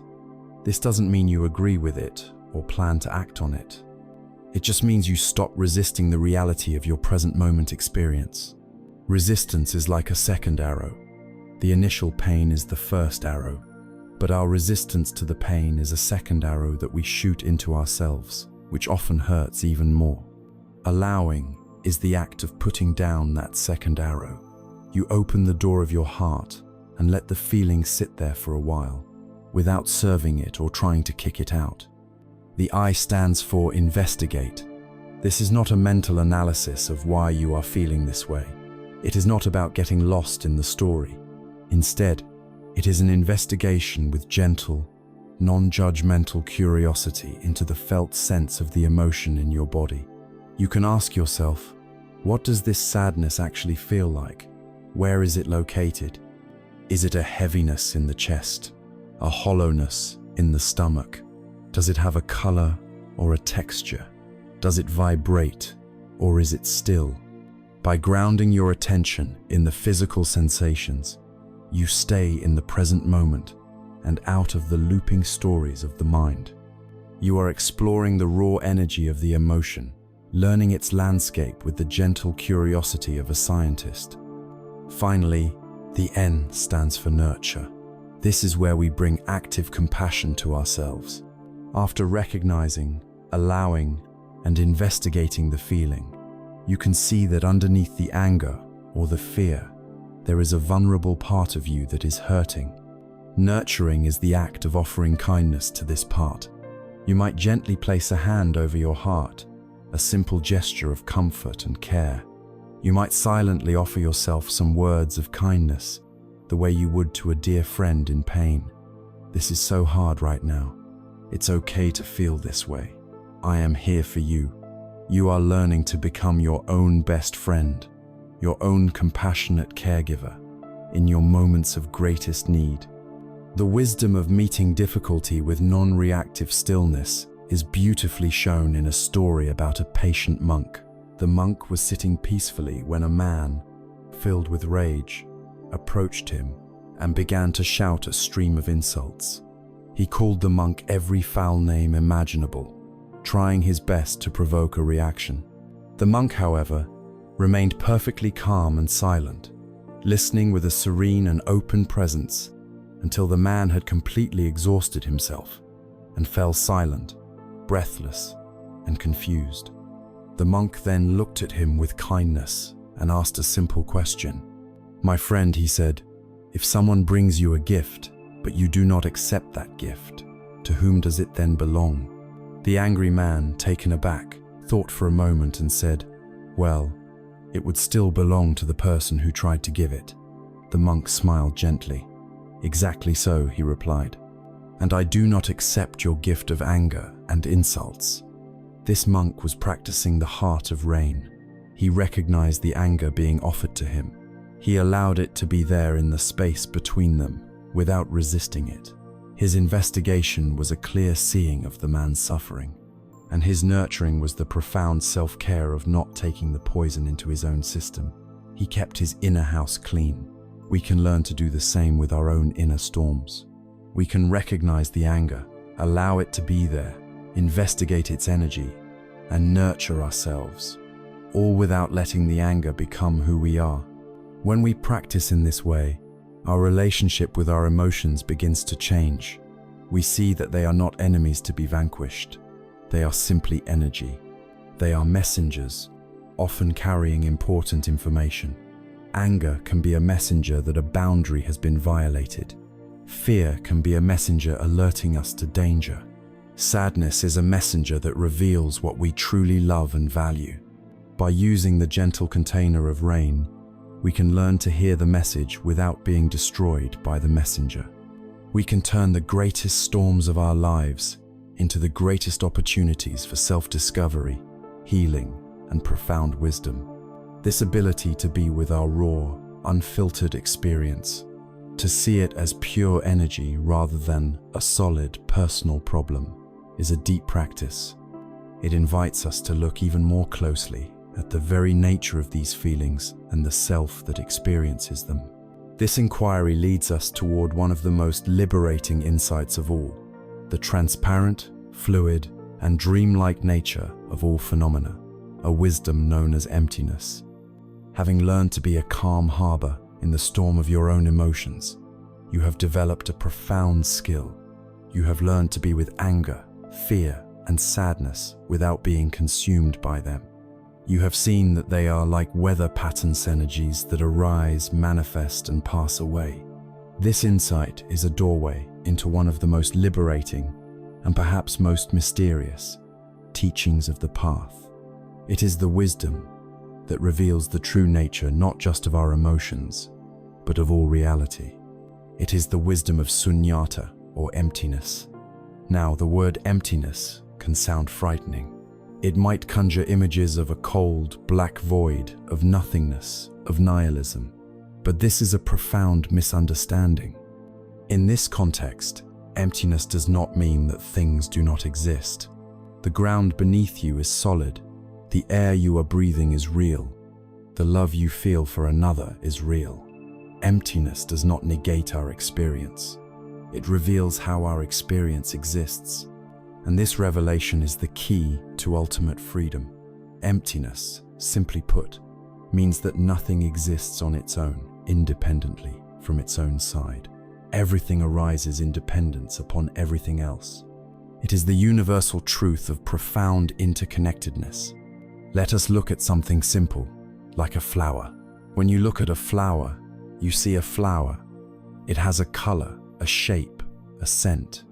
But let's look more deeply with the eyes of wisdom. What is this flower made of? It is made of things that are not flower. To have this flower, we first needed a seed. The seed needed soil. The soil needed rain. The rain needed a cloud. The cloud needed the sun's heat and the great ocean. The flower needed sunlight to grow and carbon dioxide from the air. It needed time. If you were to take away the sunshine, the flower would die. If you were to take away the rain, the flower would die. If you were to take away the soil and the air, there would be no flower at all. So, the flower is made entirely of non-flower elements. It is empty of any separate, isolated, independent flower self. Its existence is a temporary, miraculous coming together of the entire universe. Now, let us turn this gentle gaze of wisdom upon ourselves. We feel like a solid, separate me. But are we? We are made of the food we have eaten, the water we have drunk, the air we have breathed, elements from the outside that have become us. Our thoughts are shaped by the language we were taught, the books we have read, the conversations we have had. Our personalities are molded by our families, our culture, our friendships. Our very consciousness, as we have seen, depends on the objects it perceives. If you take away all these non-me elements, what is left? You would find that you too are empty of a solid, separate, independent self. This is not a cause for despair. It is the discovery that you are not, and have never been, alone. You are inextricably woven into the magnificent tapestry of life. The boundary we draw between me and the universe is just a line drawn in the sand, a trick of the mind. Perhaps the most beautiful way to understand this is through the analogy of a wave and the ocean. This helps us unpack the most famous lines from the Heart Sutra. Form is emptiness, emptiness is form. First, form is emptiness. Look at a single wave on the surface of the sea. It has a distinct form. It has a beginning as it swells, a middle as it crests, and an end as it crashes on the shore. It has a unique shape and size. It is that wave. This is its form. But if we investigate the wave, what do we find? We find nothing but water. There is no part of the wave that is not ocean. The wave is completely, utterly, 100% water. In this way, we can say the form of the wave is empty of any separate wave self that exists apart from the water. Its apparent separateness is an illusion. Now the second part, emptiness is form. This water, this emptiness, is not a dull, lifeless nothingness. Its very nature is to be dynamic, to be full of potential. This emptiness is what allows the form of the wave to appear. The ocean expresses itself as waves. The form and the emptiness are not two different things. They are two aspects of a single reality. The emptiness is the unmanifest potential, and the form is its beautiful, temporary manifestation. We, as human beings, are just like those waves. We have a former name, a body, a personality, a life story. This form is real. It is precious, and it should be cared for. But our essential nature is that of the vast, deep ocean of consciousness, of life itself. When we understand this, our deepest fears begin to dissolve. We fear death because we identify with the form of the wave. We think that when the wave crashes on the shore, it will be annihilated. But the wise person knows that when the wave crashes, the water is not destroyed. It simply merges back into its source, the great ocean, ready to arise again in a new form. This is the deathless, boundless nature of who we really are. Understanding emptiness is the ultimate antidote to clinging. We suffer because we grasp onto things or possessions, our reputation, our youth, our very lives as if they were solid, permanent, and separate from everything else. We are like the monkey, clinging to the handful of rice because it seems so real and valuable. The wisdom of emptiness reveals that all of these things are like dreams, like rainbows, like waves on the water. They are beautiful, they are real in their appearing, but they are transient and have no solid, independent substance. How can you desperately cling to a rainbow? How can you build a permanent house out of mist? When the mind sees this clearly, the fist of clinging naturally, effortlessly, begins to relax. there was never anything solid to hold on to in the first place. This profound insight does not lead to a cold detachment from life. It leads to the exact opposite. When you see that you are not separate from the flower, from the cloud, from the person sitting next to you, the walls of the small, defensive self dissolve. The illusion of isolation vanishes. The natural, spontaneous response of a heart that understands this deep interconnectedness is a boundless, intelligent, and fierce compassion. A compassion that is not just for others, because you see there are no others in the absolute sense. It is a compassion for all of life, because all of life is you. And this must include a deep and gentle compassion for the very collection of processes, the body, thoughts, and feelings that you have for so long called myself. This is the foundation of all true healing. From the profound insight of emptiness, we see that the boundaries between self and other, between us and the universe, are not as solid as they appear. We are all waves of the same ocean, interconnected and interdependent. A natural response to this realization is a heart that overflows with compassion for all of life. And yet, there is a strange paradox. We can find it in ourselves to feel compassion for a struggling friend, for a suffering animal, for people on the other side of the world. But we often deny that same kindness to the one person who is with us every moment of every day, ourselves. Inside many of us lives a relentless inner critic. It is a voice that is constantly judging, comparing, and finding fault. When we succeed, it tells us it wasn't good enough. When we fail, it tells us we are worthless. It is the harsh voice of perfectionism, the nagging voice of shame. We have lived with this voice for so long that we often mistake it for the truth, or even believe that it is necessary to motivate us. But in reality, it is the source of our deepest suffering. It is the internal enemy that drains our energy and poisons our peace. The practice of self-compassion is the gentle, courageous act of making peace with this inner world. It is about learning to become an inner ally rather than an inner enemy. It is vital to understand what self-compassion is not. It is not self-pity. Self-pity says, "Poor me," and isolates us in our misery. Self-compassion understands that suffering is part of being human, and it connects us to others. It is not self-indulgence. It is not about giving in to our every whim or avoiding all difficulty. In fact, true self-compassion often gives us the strength to do difficult things, like apologize when we are wrong, or change an unhealthy habit, because we care about our own well-being. And it is not the same as self-esteem. Self-esteem is often based on our successes and how we compare to others. It is fragile and can easily vanish when we fail. Self-compassion is not based on evaluation at all. It is a constant source of kindness and support, available to us precisely when we fail and feel unworthy the moments we need it most. Put simply, self-compassion is treating yourself with the same kindness you would offer to a dear friend who was struggling. This practice is built on 3 essential pillars. The first is self-kindness. This is the choice to be gentle and understanding with ourselves, rather than harshly critical. When you make a mistake or fall short of your own expectations, instead of meeting yourself with the familiar voice of, "You're so stupid, you always mess things up," you can learn to generate a new voice.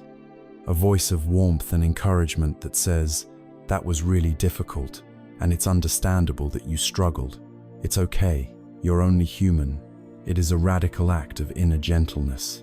The second pillar is an understanding of our common humanity. When we suffer or fail, our first feeling is often one of shame and isolation. We feel that there is something uniquely wrong with us. Self-compassion reminds us that this is not true. Suffering, imperfection, and failure are not abnormalities. They are fundamental, unavoidable parts of the shared human experience. The very things that make you feel so alone are in fact what connects you most deeply to every other person who has ever lived. Realizing this dissolves the isolating chill of shame and replaces it with a warm sense of kinship. To be imperfect is simply to be human. The third pillar is mindfulness. This is the quality of balanced awareness we have been cultivating. It allows us to hold our painful thoughts and feelings in a spacious awareness without getting lost in them. Instead of suppressing our pain, which is unkind, mindfulness allows us to acknowledge it. But it also prevents us from over-identifying with our pain, from letting a sad feeling become a dramatic story of my miserable life. We learn to hold our suffering with a compassionate presence, allowing it to be there without letting it become our entire world. The sacred nature of this practice is perfectly embodied in a story from the Buddha's life. While walking through the monastery with his attendant, Ananda, the Buddha noticed a foul smell coming from one of the monks' cells.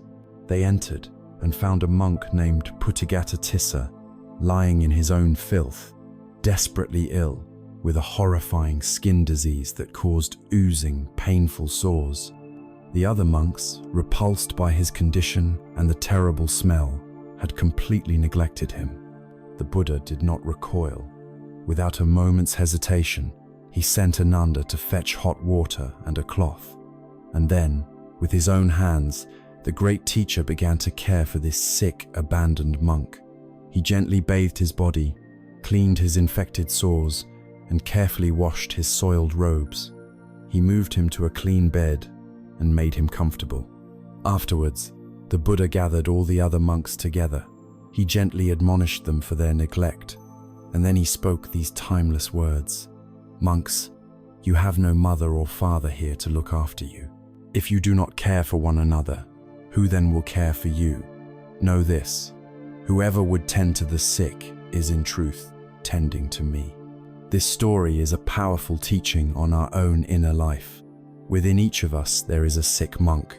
There is a part of us that is hurting, a part that feels ashamed, broken, or unworthy.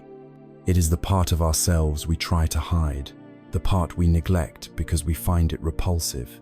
It is our anxiety, our grief, our self-doubt. The practice of self-compassion is the practice of becoming the Buddha to our own inner Puttagata. It is the willingness to turn towards that suffering part of ourselves, not with disgust, but with a gentle and healing presence. It is the courage to wash its wounds with our kind attention, to comfort it with our warmth, and to accept it without judgment. It is the most sacred work of healing we can do. You can begin this practice in any difficult moment. Try a self-compassion break. First, simply notice and acknowledge your suffering. This is a moment of suffering. Second, remind yourself of your common humanity. Suffering is a part of life. Many people feel this way. And third, place a hand over your heart. Feel its warmth and offer yourself a few words of kindness. May I be kind to myself in this moment. May I give myself the compassion that I need. When we stop being at war with ourselves, an enormous amount of energy is liberated. The energy we once spent on self-criticism, on hiding our flaws, on maintaining a perfect facade, is now free. This energy becomes the foundation for genuine well-being. With a heart that has made peace with its own imperfections, we are no longer afraid to be seen as we are. We no longer need to wait until we are perfect to feel worthy of love or happiness. We can finally show up for our own lives, fully and authentically, and embrace the one and only moment we ever truly have, the present moment. With a heart warmed by self-compassion, we can finally cease the endless project of self-improvement and self-criticism. We can stop striving to become a better version of ourselves in some imaginary future, and instead, we can dare to show up for the life that is happening right now. For where else does life ever happen? Try to find a moment of your life that was not the present moment. You cannot. The past is nothing more than a collection of former present moments, now existing only as memories. as ghosts in the mind. The future is a collection of anticipated present moments, existing only as imagination, as a dream.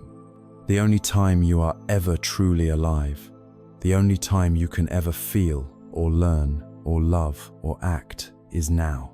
All of our anxiety is born from the mind's journey into the imagined future. All of our regret is born from the mind's journey into the remembered past.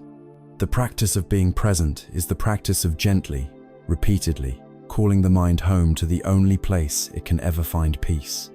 Imagine you are sitting in a beautiful, fragrant garden. The sun is warm on your skin, a gentle breeze is blowing, and the birds are singing. But instead of experiencing this, you spend your entire time looking at old photographs of other gardens you once visited, feeling a sense of loss and nostalgia. Or you spend your time making a detailed list of all the other gardens you plan to visit in the future, filled with anxiety about whether they will be as beautiful as this one. In both cases, you have completely missed the reality, the beauty, the life of the one and only garden you are actually in. This is how we live most of our lives, our minds dwelling anywhere but here. The path of mindfulness has two wings. One wing is formal practice, the time you set aside to sit on a cushion, close your eyes, and focus on your breath. This is essential for training the mind. But the other wing, equally important, is informal practice. This is the art of bringing that same quality of mindful awareness into the ordinary moments of your daily life. The true goal of meditation is not to become a good meditator. The goal is to become a fully awake human being. Life itself becomes your meditation hall. You can practice this right now. The next time you drink a cup of tea, try doing it mindfully, instead of drinking it automatically while doing 5 other things. Pause. Feel the warmth of the cup in your hands. See the steam rising. Notice the color of the liquid. Bring it to your lips and notice the aroma. Then take a sip and really, truly taste it. Let your entire being be present for the simple act of drinking tea. In that moment, there are no problems. There is only the warmth, the aroma, the taste. You can do this with any activity. When you walk, feel the sensation of your feet connecting with the earth. When you listen to music, close your eyes and let the sound waves be your entire universe. When you are talking with another person, offer them the rare and beautiful gift of your full, undivided attention. Don't just wait for your turn to speak. Listen with your whole body, your whole heart. This is how we transform the mundane into the sacred. In our modern world, we are taught to worship the idol of multitasking. But the truth is, multitasking is a myth. The brain cannot focus on 2 conscious tasks at once. What we call multitasking is actually rapid, stressful, and inefficient task switching. It scatters our energy, depletes our focus, and leaves us feeling frayed and anxious. The path to peace and to excellence is to do one thing at a time. This is the art of wholehearted activity. When you are writing, just write. When you are playing with your child, just play. When you are washing the dishes, just wash the dishes. There is a famous Zen story that perfectly captures this profound truth. A young, earnest monk had traveled a great distance to study with a renowned Zen master. He was full of ambition, hoping to receive the deepest, most secret teachings. After being accepted into the monastery, days went by. He participated in the daily schedule of chores and meditation, but the master gave him no personal instruction, no special insight. Feeling impatient, the young monk finally approached the master. "Master," he said, "I have been here for some time, and still you have not shown me the essential heart of Zen." The master looked at him but said nothing. A little while later, the bell rang for the evening meal. They ate their simple meal of rice and vegetables together, in silence. When the meal was over, the master looked at the young monk and asked, "Did you finish all of your rice?" "Yes, master," the monk replied. The master then said, "Then go and wash your bowl." In that instant, Upon hearing those simple, direct words, the young monk's mind exploded into understanding. He was fully awakened. Why? Because he finally understood. There is no secret. The heart of Zen, the heart of enlightenment, is not hidden in some esoteric scripture or complicated philosophy. It is right here, in this moment, in this simple act. The ultimate teaching is this: when you eat, just eat. When you work, just work. When you wash your bowl, give your entire being to the act of washing the bowl. Feel the warm water on your hands. See the soap bubbles. Hear the sound of the ceramic. In that one wholehearted action, the entire universe is present. There is nowhere else to go, nothing else to find. This is it.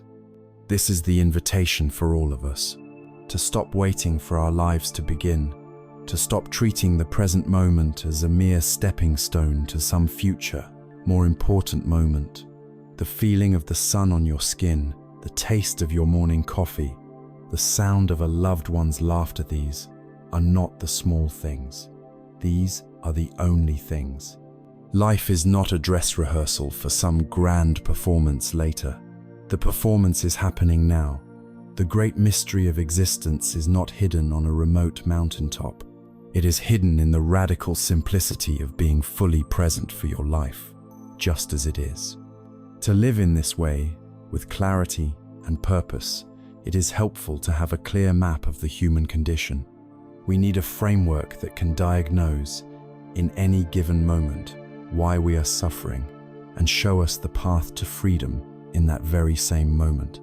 It is time then to revisit the very first teaching the Buddha shared after his great awakening. We will explore the Four Noble Truths, not as an ancient philosophy, but as a practical, immediate tool for navigating the here and now. To live fully in the present moment is to live with a clear and honest understanding of the landscape of our own experience. We need a reliable map, a framework that helps us make sense of our joy and our sorrow, our peace and our turmoil, right here and now. The Buddha, in his very first teaching after his enlightenment, provided exactly this. He offered not a set of beliefs to be accepted on faith, but a practical, diagnostic framework for understanding and ending our own suffering. These are the Four Noble Truths. The best way to understand them is not as a religious doctrine, but as the compassionate and logical four-step process of a great physician tending to a patient, and that patient is us. Imagine you go to a wise doctor because you have been feeling unwell for a long time. The first thing the doctor does is make a clear diagnosis of your symptom. This is the first noble truth, the truth of suffering, or dukkha. The Buddha begins by courageously stating the symptom: there is suffering in life. Now, this is often misunderstood as a pessimistic, negative view of the world. But it is not a judgment that life is only suffering. It is a clear-eyed, realistic acknowledgement that life inevitably contains dissatisfaction, stress, and suffering. A doctor who pretends symptoms don't exist cannot cure you. It is noble to face this truth without flinching. This dukkha comes in three forms. First, there is the obvious suffering of physical and emotional pain, sickness, injury, grief, the agony of loss. Second, there is the more subtle suffering of change, the pain that comes from the fact that even happy moments must end. The beautiful vacation is over, the delightful meal is finished, youth fades into old age. The constant flux of life brings an underlying anxiety. Finally, there is the most subtle form of dukkha, a pervasive, background hum of unsatisfactoriness, a sense of incompleteness that comes from our conditioned existence, from constantly wanting things to be different than they are. To acknowledge this is not to be morbid, it is to be honest, and it is the essential first step toward healing. After diagnosing the symptom, the wise physician next seeks to identify its cause. This is the second noble truth, the truth of the origin of suffering, or samudaya. And here we find the most radical and empowering insight of the path. The cause of our suffering is not outside of us. It is not our boss, our partner, our financial situation, or an unjust world. The Buddha located the root cause of our illness within our own minds. The origin of suffering, he said, is tanha word that translates as thirst, craving, or clinging. It is the constant, feverish thirst for things to be other than they are. This thirst takes three primary forms. There is the thirst for sense pleasures, the craving for delicious tastes, pleasant sounds, beautiful sights, and agreeable feelings, and the endless, unquenchable desire for more. There is the thirst for existence, the deep craving to become something, to be important, to have a solid and lasting identity, the clinging to our own sense of self. And there is the thirst for non-existence, the desire to get rid of what is unpleasant. This is aversion, the hatred for our pain, the anger at our circumstances, the desperate wish for difficult feelings to just go away. This truth is the most hopeful news imaginable. If the cause of our suffering were external, we would be helpless victims. But because the cause lies in our own craving mind, the power to end our suffering lies entirely within our own hands. Now that the doctor has diagnosed the illness and identified its cause, the next crucial step is to determine the prognosis. Is a cure possible? This is the third noble truth, the truth of the cessation of suffering, or nirvana. This is the truth of ultimate hope. The Buddha states unequivocally that there is an end to suffering. There is a cure for this illness. It is possible to extinguish the fires of greed, hatred, and delusion. This state of perfect health, of ultimate freedom and peace, is called nibbana or nirvana. Nirvana is not a heavenly paradise you go to after you die. It is a state of mind that can be realized in this very life. It is the natural peace of a mind that is no longer at war with reality. It is the coolness that remains when the fever of craving has subsided. It is the freedom that comes from unclenching the fist of the mind. This truth is the light at the end of the tunnel. It assures us that our practice is not pointless, that our journey has a real and attainable destination, a mind that is stable, clear, peaceful, and free. Finally, having diagnosed the illness, found its cause, and confirmed that a cure is possible, the great physician provides the medicine, the detailed treatment plan to follow. This is the fourth noble truth, the truth of the path to the cessation of suffering, or magga. This is the practical how to guide for healing. This path is known as the Noble Eightfold Path. It is a holistic prescription for living that encompasses every aspect of our lives, and it is traditionally grouped into three sections. First is wisdom. This includes right understanding, which is seeing the world clearly through the lens of these four noble truths, and right intention, which is the resolve to cultivate kindness and to let go of ill will. Second is ethical conduct. This includes right speech, right action, and right livelihood, the commitment to live our daily lives in a way that is harmless and beneficial to ourselves and all other beings. Third is mental discipline. This includes right effort, the energy to cultivate wholesome states and release unwholesome ones. Right mindfulness, the moment-to-moment awareness that we have been practicing. And right concentration, the ability to steady and unify the mind.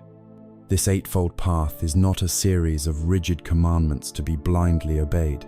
It is a set of interconnected practices that support and deepen one another. It is the comprehensive therapy for the human heart. In this framework, the Buddha is not a deity demanding worship. He is the great physician. He saw the universal sickness of dukkha. He diagnosed its cause as our own craving. He gave us the hopeful prognosis that a cure, nirvana, is possible.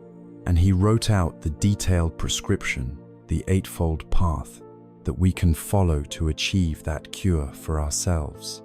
This perspective transforms us from passive believers into active participants in our own healing. We are empowered to take our health into our own hands. This prescription, this path, is not something to be practiced only in isolation. It is a way of living fully in the world. And one of the most powerful and immediate places we can begin to apply this path is at the door of our speech. The words we use every day are incredibly potent seeds. They can be seeds of understanding, healing, and connection, or they can be weapons that cause deep and lasting wounds. To walk this path skillfully, we must first become mindful of the immense power of our own words. As we walk the Noble Eightfold Path, the great physician's prescription for a peaceful life, we find that it guides every aspect of our being, your thoughts, our intentions, and our actions. And one of the most powerful and immediate ways our inner world manifests is through the door of our speech. Our words are not mere sounds.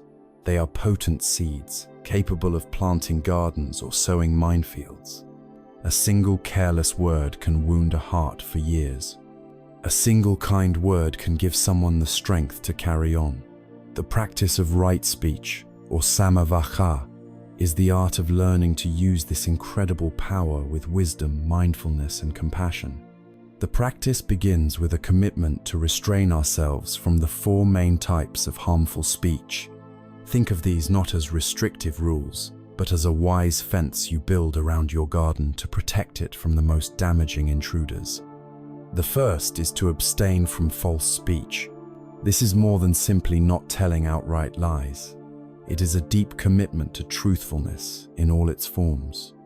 It means letting go of exaggeration that makes our stories more dramatic, avoiding half-truths that mislead, and being a person whose word can be trusted. When we speak truthfully, we build a foundation of trust with others and with ourselves, and this trust is the very ground upon which all healthy relationships are built. The second is to abstain from divisive or slanderous speech. This is the speech that creates enemies, that turns one person against another. It is the poison of gossip, of backbiting, of carrying tales. It is the habit of speaking about a person behind their back in a way you would never speak to their face. To practice this abstinence is to make a powerful commitment to refuse to participate in the us versus them mentality that causes so much pain in the world.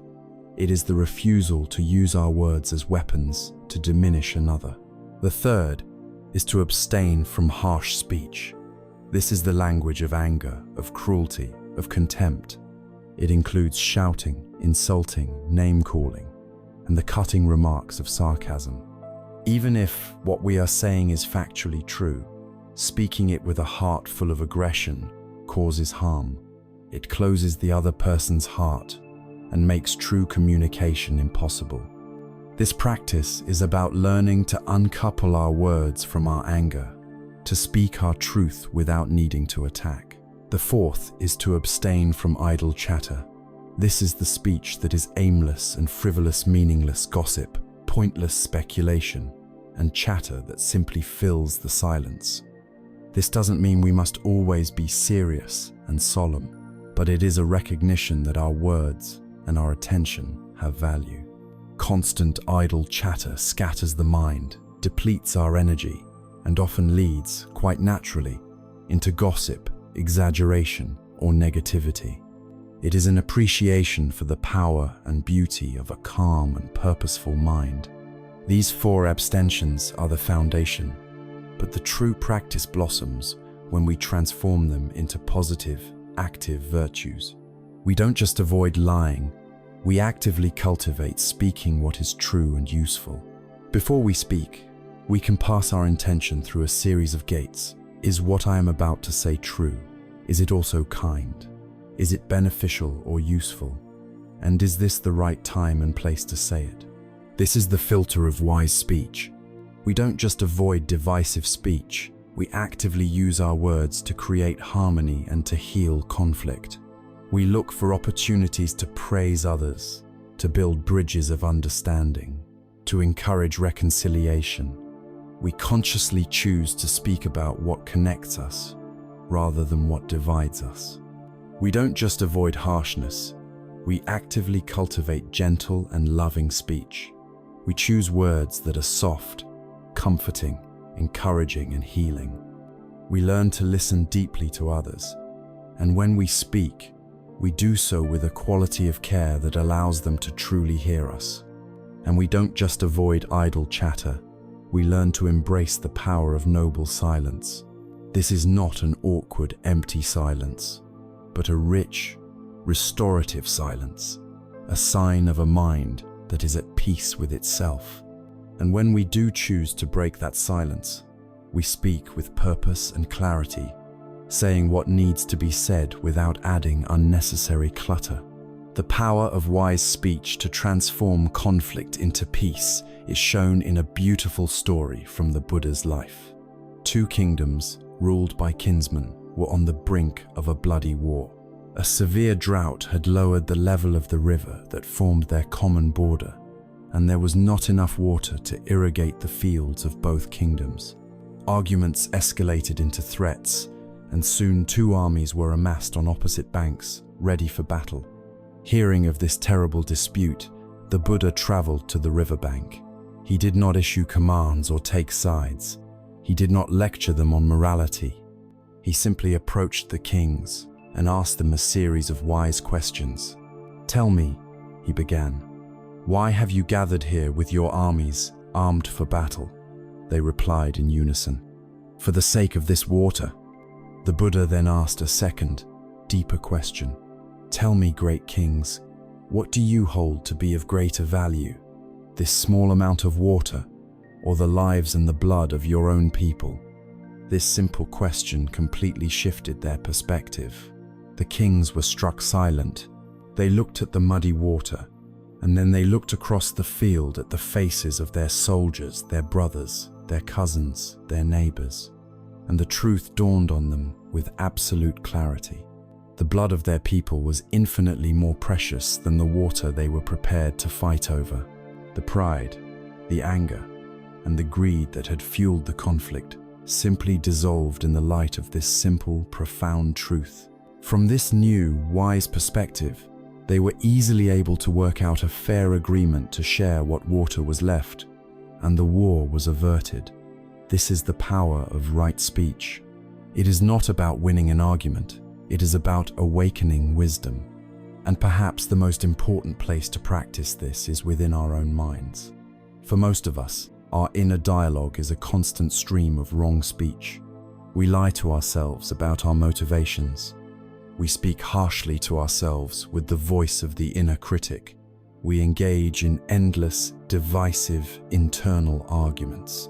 We fill our minds with the idle chatter of worry and fantasy. The practice of right speech begins at home. We can learn to speak to ourselves with honesty and clarity. We can learn to stop the inner civil war and create harmony within ourselves.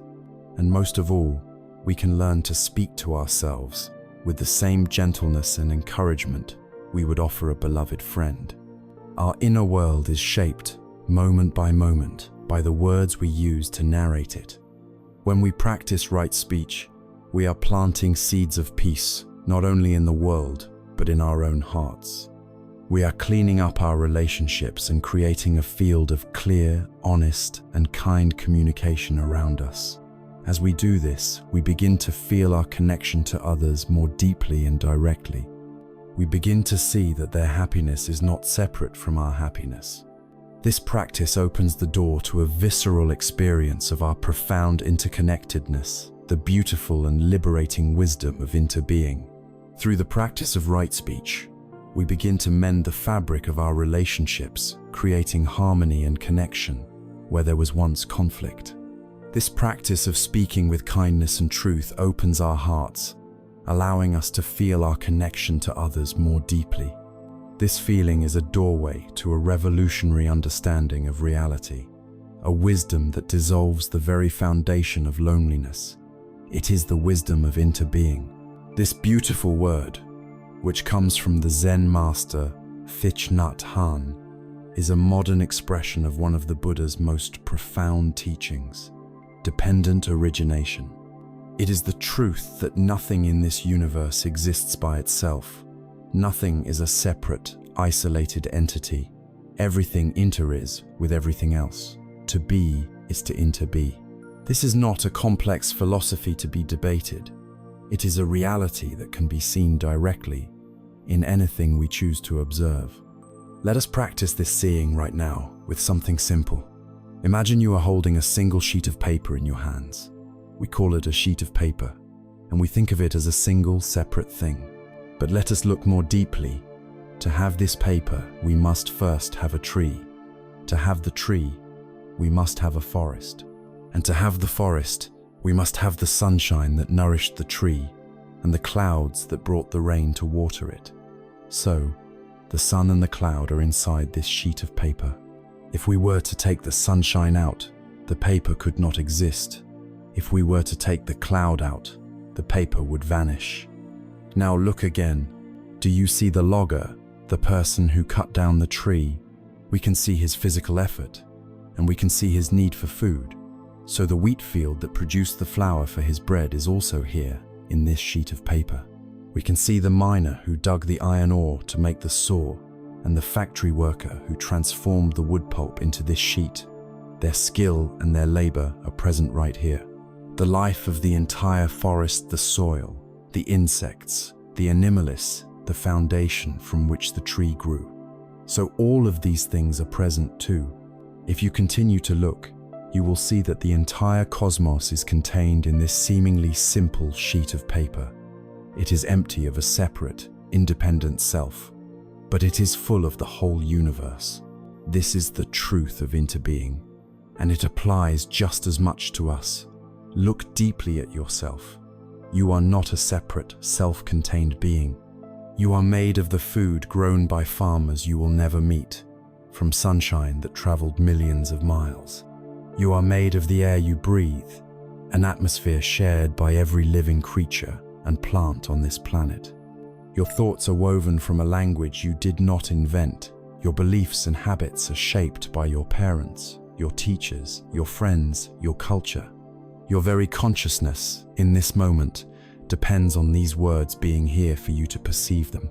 If you take away all of these non-you elements, what is left? You discover that you too are empty of a separate self, but full of the entire cosmos. The feeling of being a small, isolated self is an illusion. You are a focal point through which the entire universe is experiencing itself. How could you ever be lonely? There is a magnificent, ancient image from the scriptures used to describe this reality. It is called Indra's net. Imagine a vast cosmic net that stretches to infinity in all directions. At every single point where the threads of the net cross, there hangs a single, brilliant, multifaceted jewel.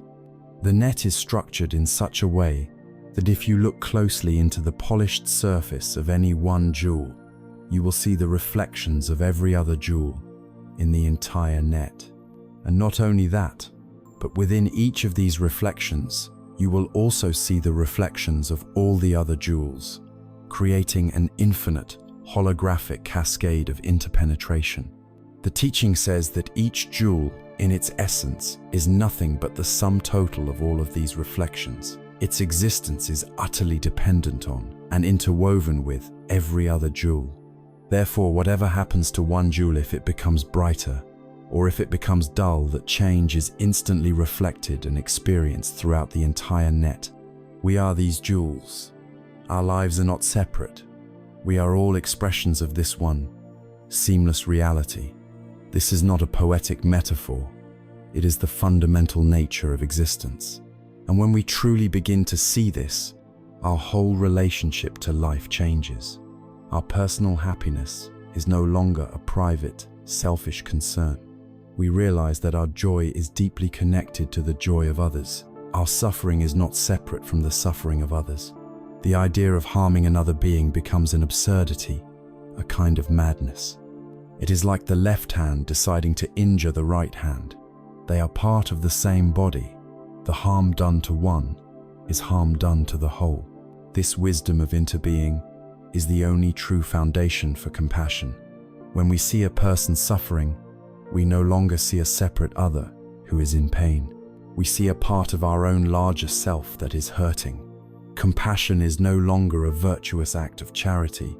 It is the natural, spontaneous response of a system trying to heal itself. This understanding also becomes the deepest ground for our responsibility to the planet. We see that the river is our bloodstream, the air is our breath, the forest is our lungs. To pollute the earth is not to harm something out there. It is a direct act of self-harm. We inter-are with our planet, and its health is our health. Most profoundly, the wisdom of interbeing dissolves the root cause of all conflict, the delusion of us versus them. In a world where we are all jewels in the same net, where we are all waves of the same ocean, there can be no them. There is only us. The person you may consider your enemy is connected to you by 1,000 invisible threads. They breathe the same air, they are warmed by the same sun, and they too are seeking happiness and an end to their own suffering. When you begin to live with this understanding, your personal quest for your own little island of peace begins to feel incomplete. You realize that the jewel of your own life cannot shine with its full brilliance while the jewels all around it are clouded with pain and confusion. Your own liberation feels inextricably bound up with the liberation of all. This realization marks a profound shift in one's spiritual journey. It is the birth of a vast and noble aspiration, the wish to not only find peace for oneself, but to become a source of peace and awakening for all beings. This is the compassionate heart of the Bodhisattva. Having seen through the illusion of the separate self, we arrive at the profound and beautiful truth of interbeing.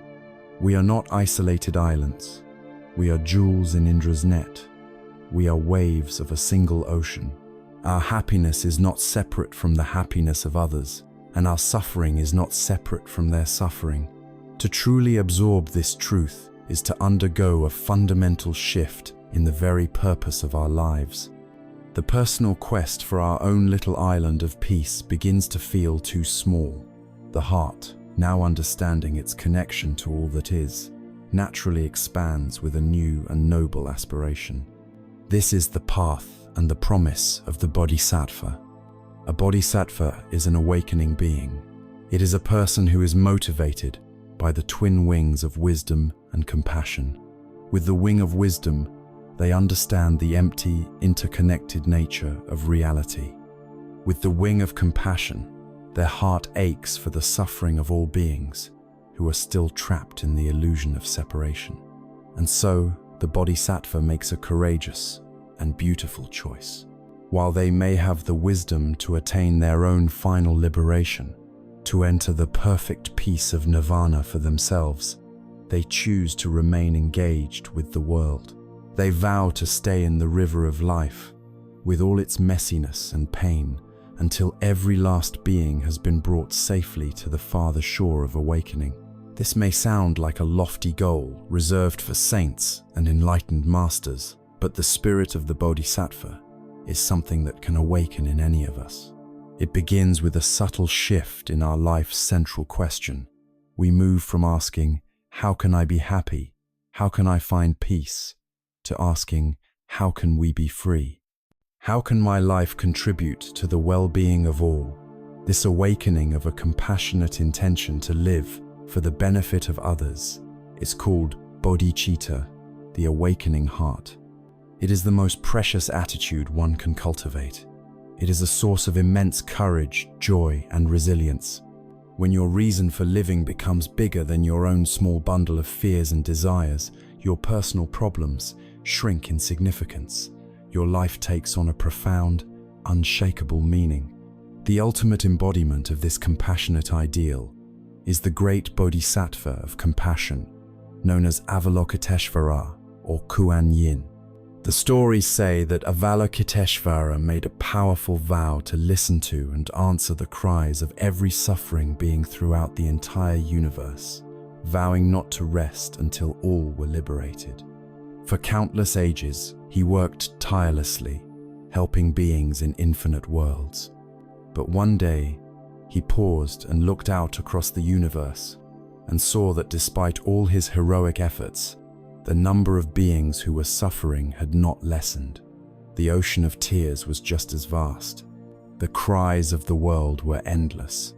In that moment, a profound heartbreak and despair washed over him. His resolve faltered, and it is said that his head, overwhelmed by the sheer scale of worldly suffering, shattered into 1,000 pieces. The Buddhas of all directions, seeing his great love and his great despair, immediately came to his aid. They gathered up the broken fragments and lovingly reassembled him, but not as he was before. They gave him 1,000 heads so that he could better see the suffering in every corner of existence. And they gave him 1,000 arms, each with an eye of wisdom in its palm, so that he could more effectively reach out with skill and compassion to help all those who cried out his name. This powerful myth teaches us that even the most compassionate beings can feel overwhelmed by the pain of the world. But the answer to that despair is not to shut down or turn away. The answer is to grow a bigger heart, to find more arms, more skillful ways to help. It is a vow to meet limitless suffering with limitless compassion. This is the spirit of the Bodhisattva. And you do not need 1,000 arms to walk this path. The Bodhisattva is not some distant mythological figure. It is a way of being that we can practice in our everyday lives. Every time you choose to listen deeply to a friend in pain instead of offering quick advice, you are acting as a Bodhisattva. Every time you speak a word of genuine encouragement to someone who is struggling, you are walking the Bodhisattva path. Every time you choose patience over anger in a difficult interaction, you are cultivating the awakening heart. It can be as simple as dedicating the merit of your actions. When you sit to meditate, you can set the intention. May the peace I cultivate in this session benefit not just me, but all beings. When you perform an act of kindness, you can silently wish, may this act contribute to the happiness of all. You begin to see your life not as a quest for personal gain, but as an offering. Your work, your relationships, your very presence can become a service dedicated to the alleviation of suffering and the cultivation of joy in the world. This path is not one of grim duty or heavy sacrifice. Paradoxically, the path of living for others is the most direct path to our own deepest happiness. The joy we get from acquiring a new possession or achieving a personal success is fleeting and often leaves us feeling empty. But the joy that arises in the heart when we have genuinely connected with and helped another person, that joy is deep, resonant and nourishing. It is a superior form of happiness, one that does not depend on external conditions. It is the joy of a purpose-driven life, the joy of participating in the great work of healing the world. The Bodhisattva weeps with the suffering of the world, but they also experience the greatest joy, because their heart is open enough to hold it all. This joy, born of compassion, wisdom and service, is fundamentally different from the fleeting pleasures and pains that our world typically defines as happiness. It points to a different kind of well-being, one that is not dependent on getting what you want or avoiding what you don't want. What then is the nature of this true and lasting happiness? What does it mean to find a peace that transcends the constant pendulum swing of pleasure and pain? This is the next joyful discovery on our path.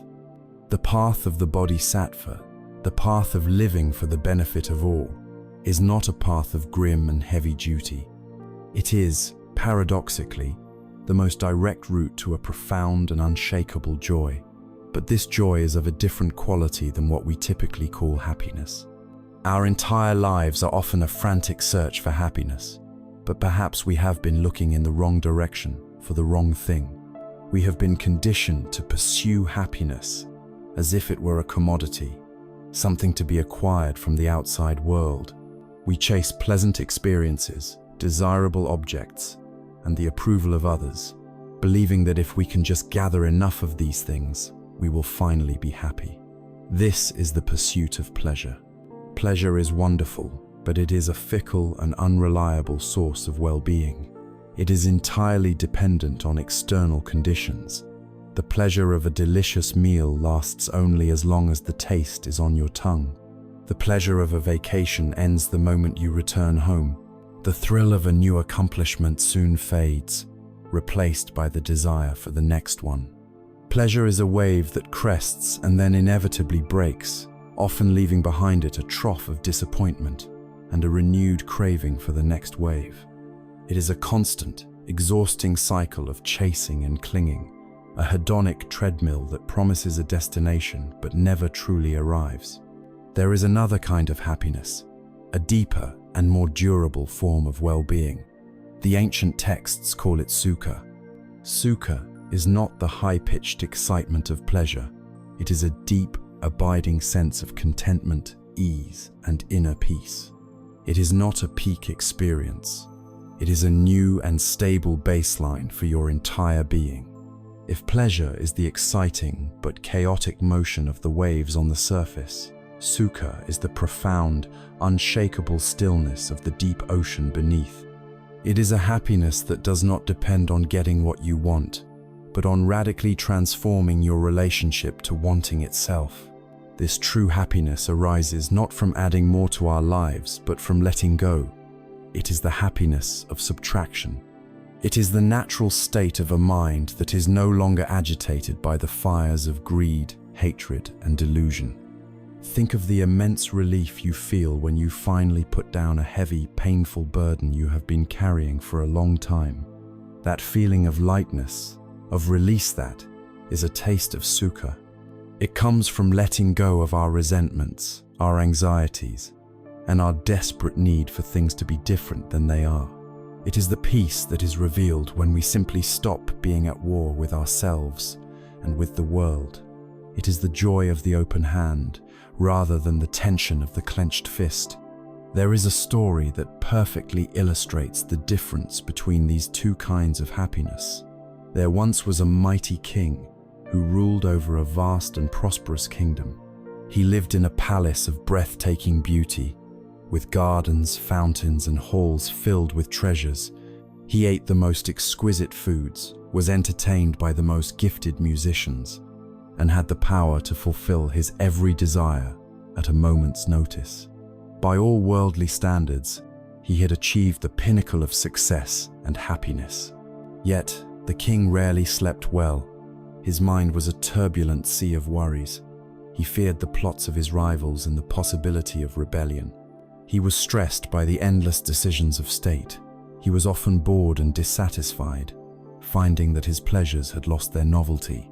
He was a prisoner in a golden cage, the possessor of everything, yet the master of nothing, least of all his own mind.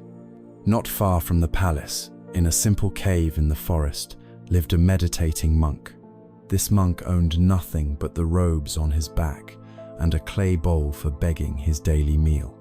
He slept on the hard ground and often went hungry. By worldly standards, he was the poorest of the poor. Yet his mind was as vast and clear as the sky. He was filled with a deep, radiant contentment that was utterly independent of his external circumstances.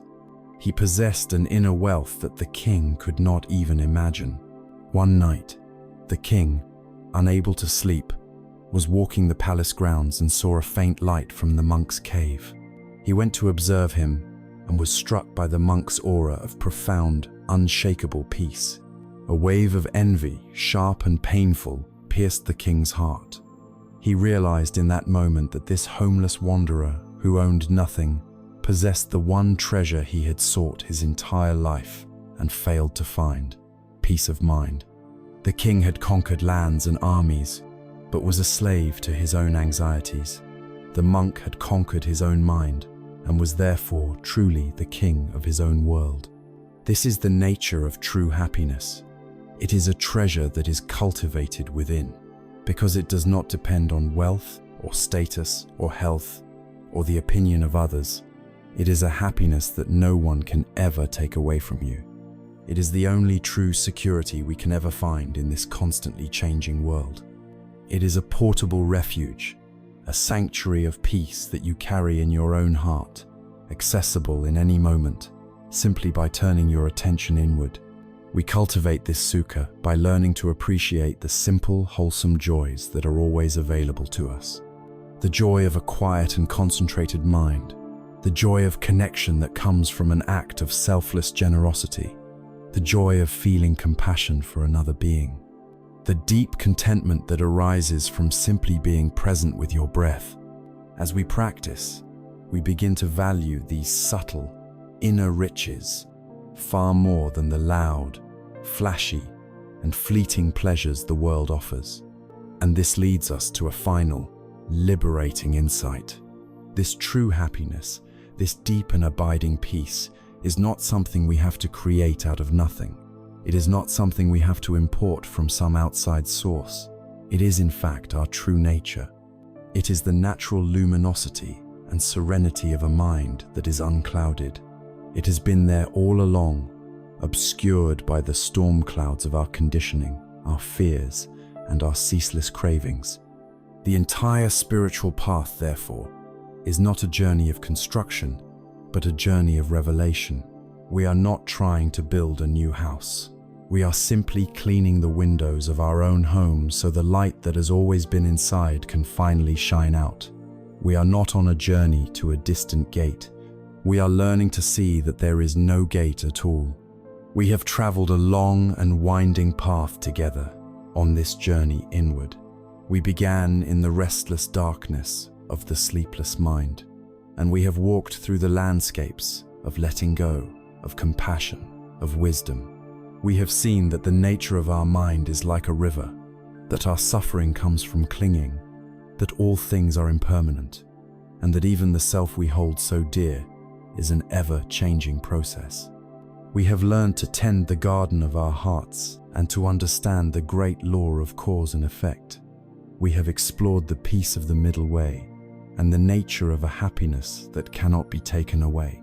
It may feel as though we are now approaching the final destination, a great and glorious gate at the end of the path, a gate labeled enlightenment or awakening.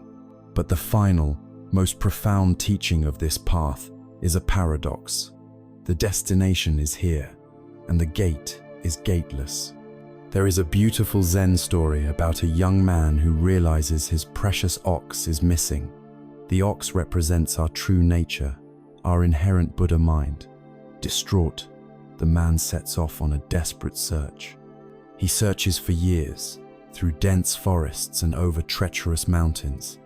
He endures immense hardship, growing weary and discouraged, but he presses on, convinced that his beloved ox is somewhere out there to be found. Finally, after years of fruitless searching, exhausted and having given up all hope, he stops to rest. And in that moment of complete surrender, he happens to glance down and realizes, with a shock that is both comical and profound, that he has been riding the ox the entire time. We are that man. We are frantically searching for a peace, a freedom, a wholeness that has never been lost. It is the very ground upon which we stand. We are seeking a treasure that we are already carrying. The entire spiritual journey is not a process of finding something we don't have, but of realizing what has been here all along, obscured only by the dust of our own frantic searching. The great Zen masters called the entrance to this realization the Mumonkan, the gateless gate. How can a gate be gateless? It is a paradox designed to shatter our conceptual minds. The truth is that there is no barrier between you and awakening. There is no wall to climb, no door to unlock, no special password to learn. You are already inside the palace of reality. The only thing that creates the illusion of a gate, the only thing that makes you feel as if you are on the outside looking in, is your own mind. It is your belief that you are separate and unenlightened. It is your striving to get somewhere else. It is the very idea of a gate that you need to pass through. To enter the gateless gate is to have the sudden, liberating realization that you were never outside it. It is to wake up from the dream of separation. Awakening, therefore, is not an event that you achieve in the future, like graduating from a university or winning a prize. It is not an accumulation of knowledge or good deeds. It is, in fact, the opposite. It is a radical letting go. It is a seeing through of all the concepts and identities you have accumulated. It may not be a single dramatic flash of lightning. For many, it is a gradual dawning.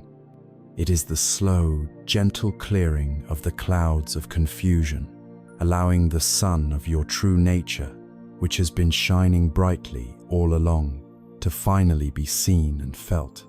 To point toward this direct experience beyond concepts, Zen masters developed a unique tool known as the koan.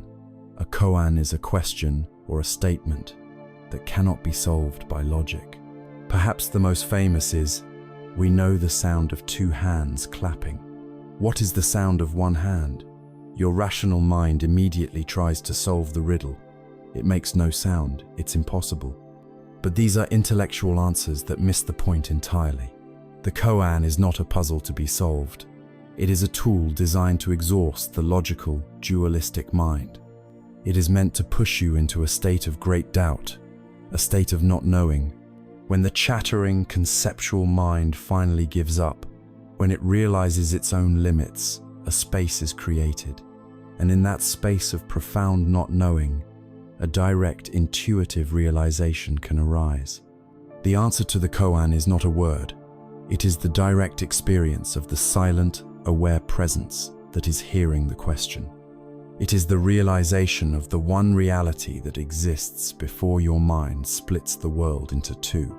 The entire path we have explored is like this. The purpose of practicing with the breath, of cultivating compassion, of investigating the self, is not simply to get to a future goal called enlightenment. The practice is the goal. The deep peace you experience in a single, fully mindful breath is awakening in that moment. The open-hearted connection you feel in a single, selfless act of kindness is nirvana in that moment. We are not practicing to become Buddhas. We are practicing to wake up to the fact that we have been Buddhas all along. Just Buddhas who are having a dream that we are not. And so, the final instruction is the simplest of all. It is to relax. It is to let go of the search. Let go of the searcher, that imaginary me who feels it is lacking and needs to find something. Trust the great unfolding. The river of your life is already flowing, inevitably, towards the ocean, which is its true home. You do not need to push the river. You have only been exhausting yourself by trying to swim against its current, or by trying to build dams to stop it. The ultimate practice is to simply stop struggling, to turn around, and to float with the current.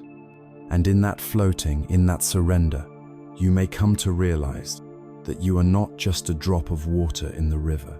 You are the river itself, and the river and the ocean were never separate. There is no gate to pass through. There is no journey to complete. You are already, and have always been, home. And so, our long journey together for this night comes to a gentle close. We began in the dark, with a mind that felt like a turbulent river, a mind lost in a storm of thought, unable to find rest. We felt tossed about, carried away by currents of anxiety and regret, clinging to anything that seemed solid, only to find it swept away. We walked a path inward, a path of discovery. We looked honestly at the nature of our restless minds and the suffering caused by our own clenched fist of clinging. We dared to face the profound truths of impermanence and no self, not as frightening ideas, but as liberating insights that unburdened us from the need to protect a fragile, fixed identity. We found our most faithful friend and anchor, the simple, steady rhythm of our own breath. From that place of stability, we learnt the gentle art of letting go, of tending the garden of our hearts with compassion, and of meeting life's inevitable storms with a newfound stillness and grace. We saw that our very existence is a miracle of interconnectedness, that we are not separate islands but waves of a single ocean. And finally, we arrived at the gateless gate, only to realize that we were never outside of it. The peace we were searching for was never in a distant land. It was the very ground beneath our feet all along. If there is one truth to carry with you into the quiet of this night, let it be this: peace is not a destination you must strive to reach. It is not a prize to be won. It is not dependent on the world outside becoming silent or orderly. Peace is an inside job. It is the natural state of a mind that is no longer at war with itself. The river of life, with its endless flow of thoughts, feelings, joys, and sorrows, will continue on its course, but you are no longer drowning in it. You have found the unshakable ground of awareness. You have learned to be the calm, compassionate observer on the bank, watching the flow with a wise and open heart. This is the only true freedom. The tools for this peace are now in your hands. The breath is your anchor. Mindfulness is your light. Compassion is your guide. They are not just ideas. They are skills that grow stronger each time you remember to use them. You have everything you need. So now, let go. Let go of the journey. Let go of the effort. Let go of the need to understand it all. Simply rest. Rest in this quiet awareness. Rest in this gentle peace that has always been your true nature. Allow the soft current of your breath to carry you into a deep, restorative and healing sleep. May you be happy. May you be peaceful. May you be free.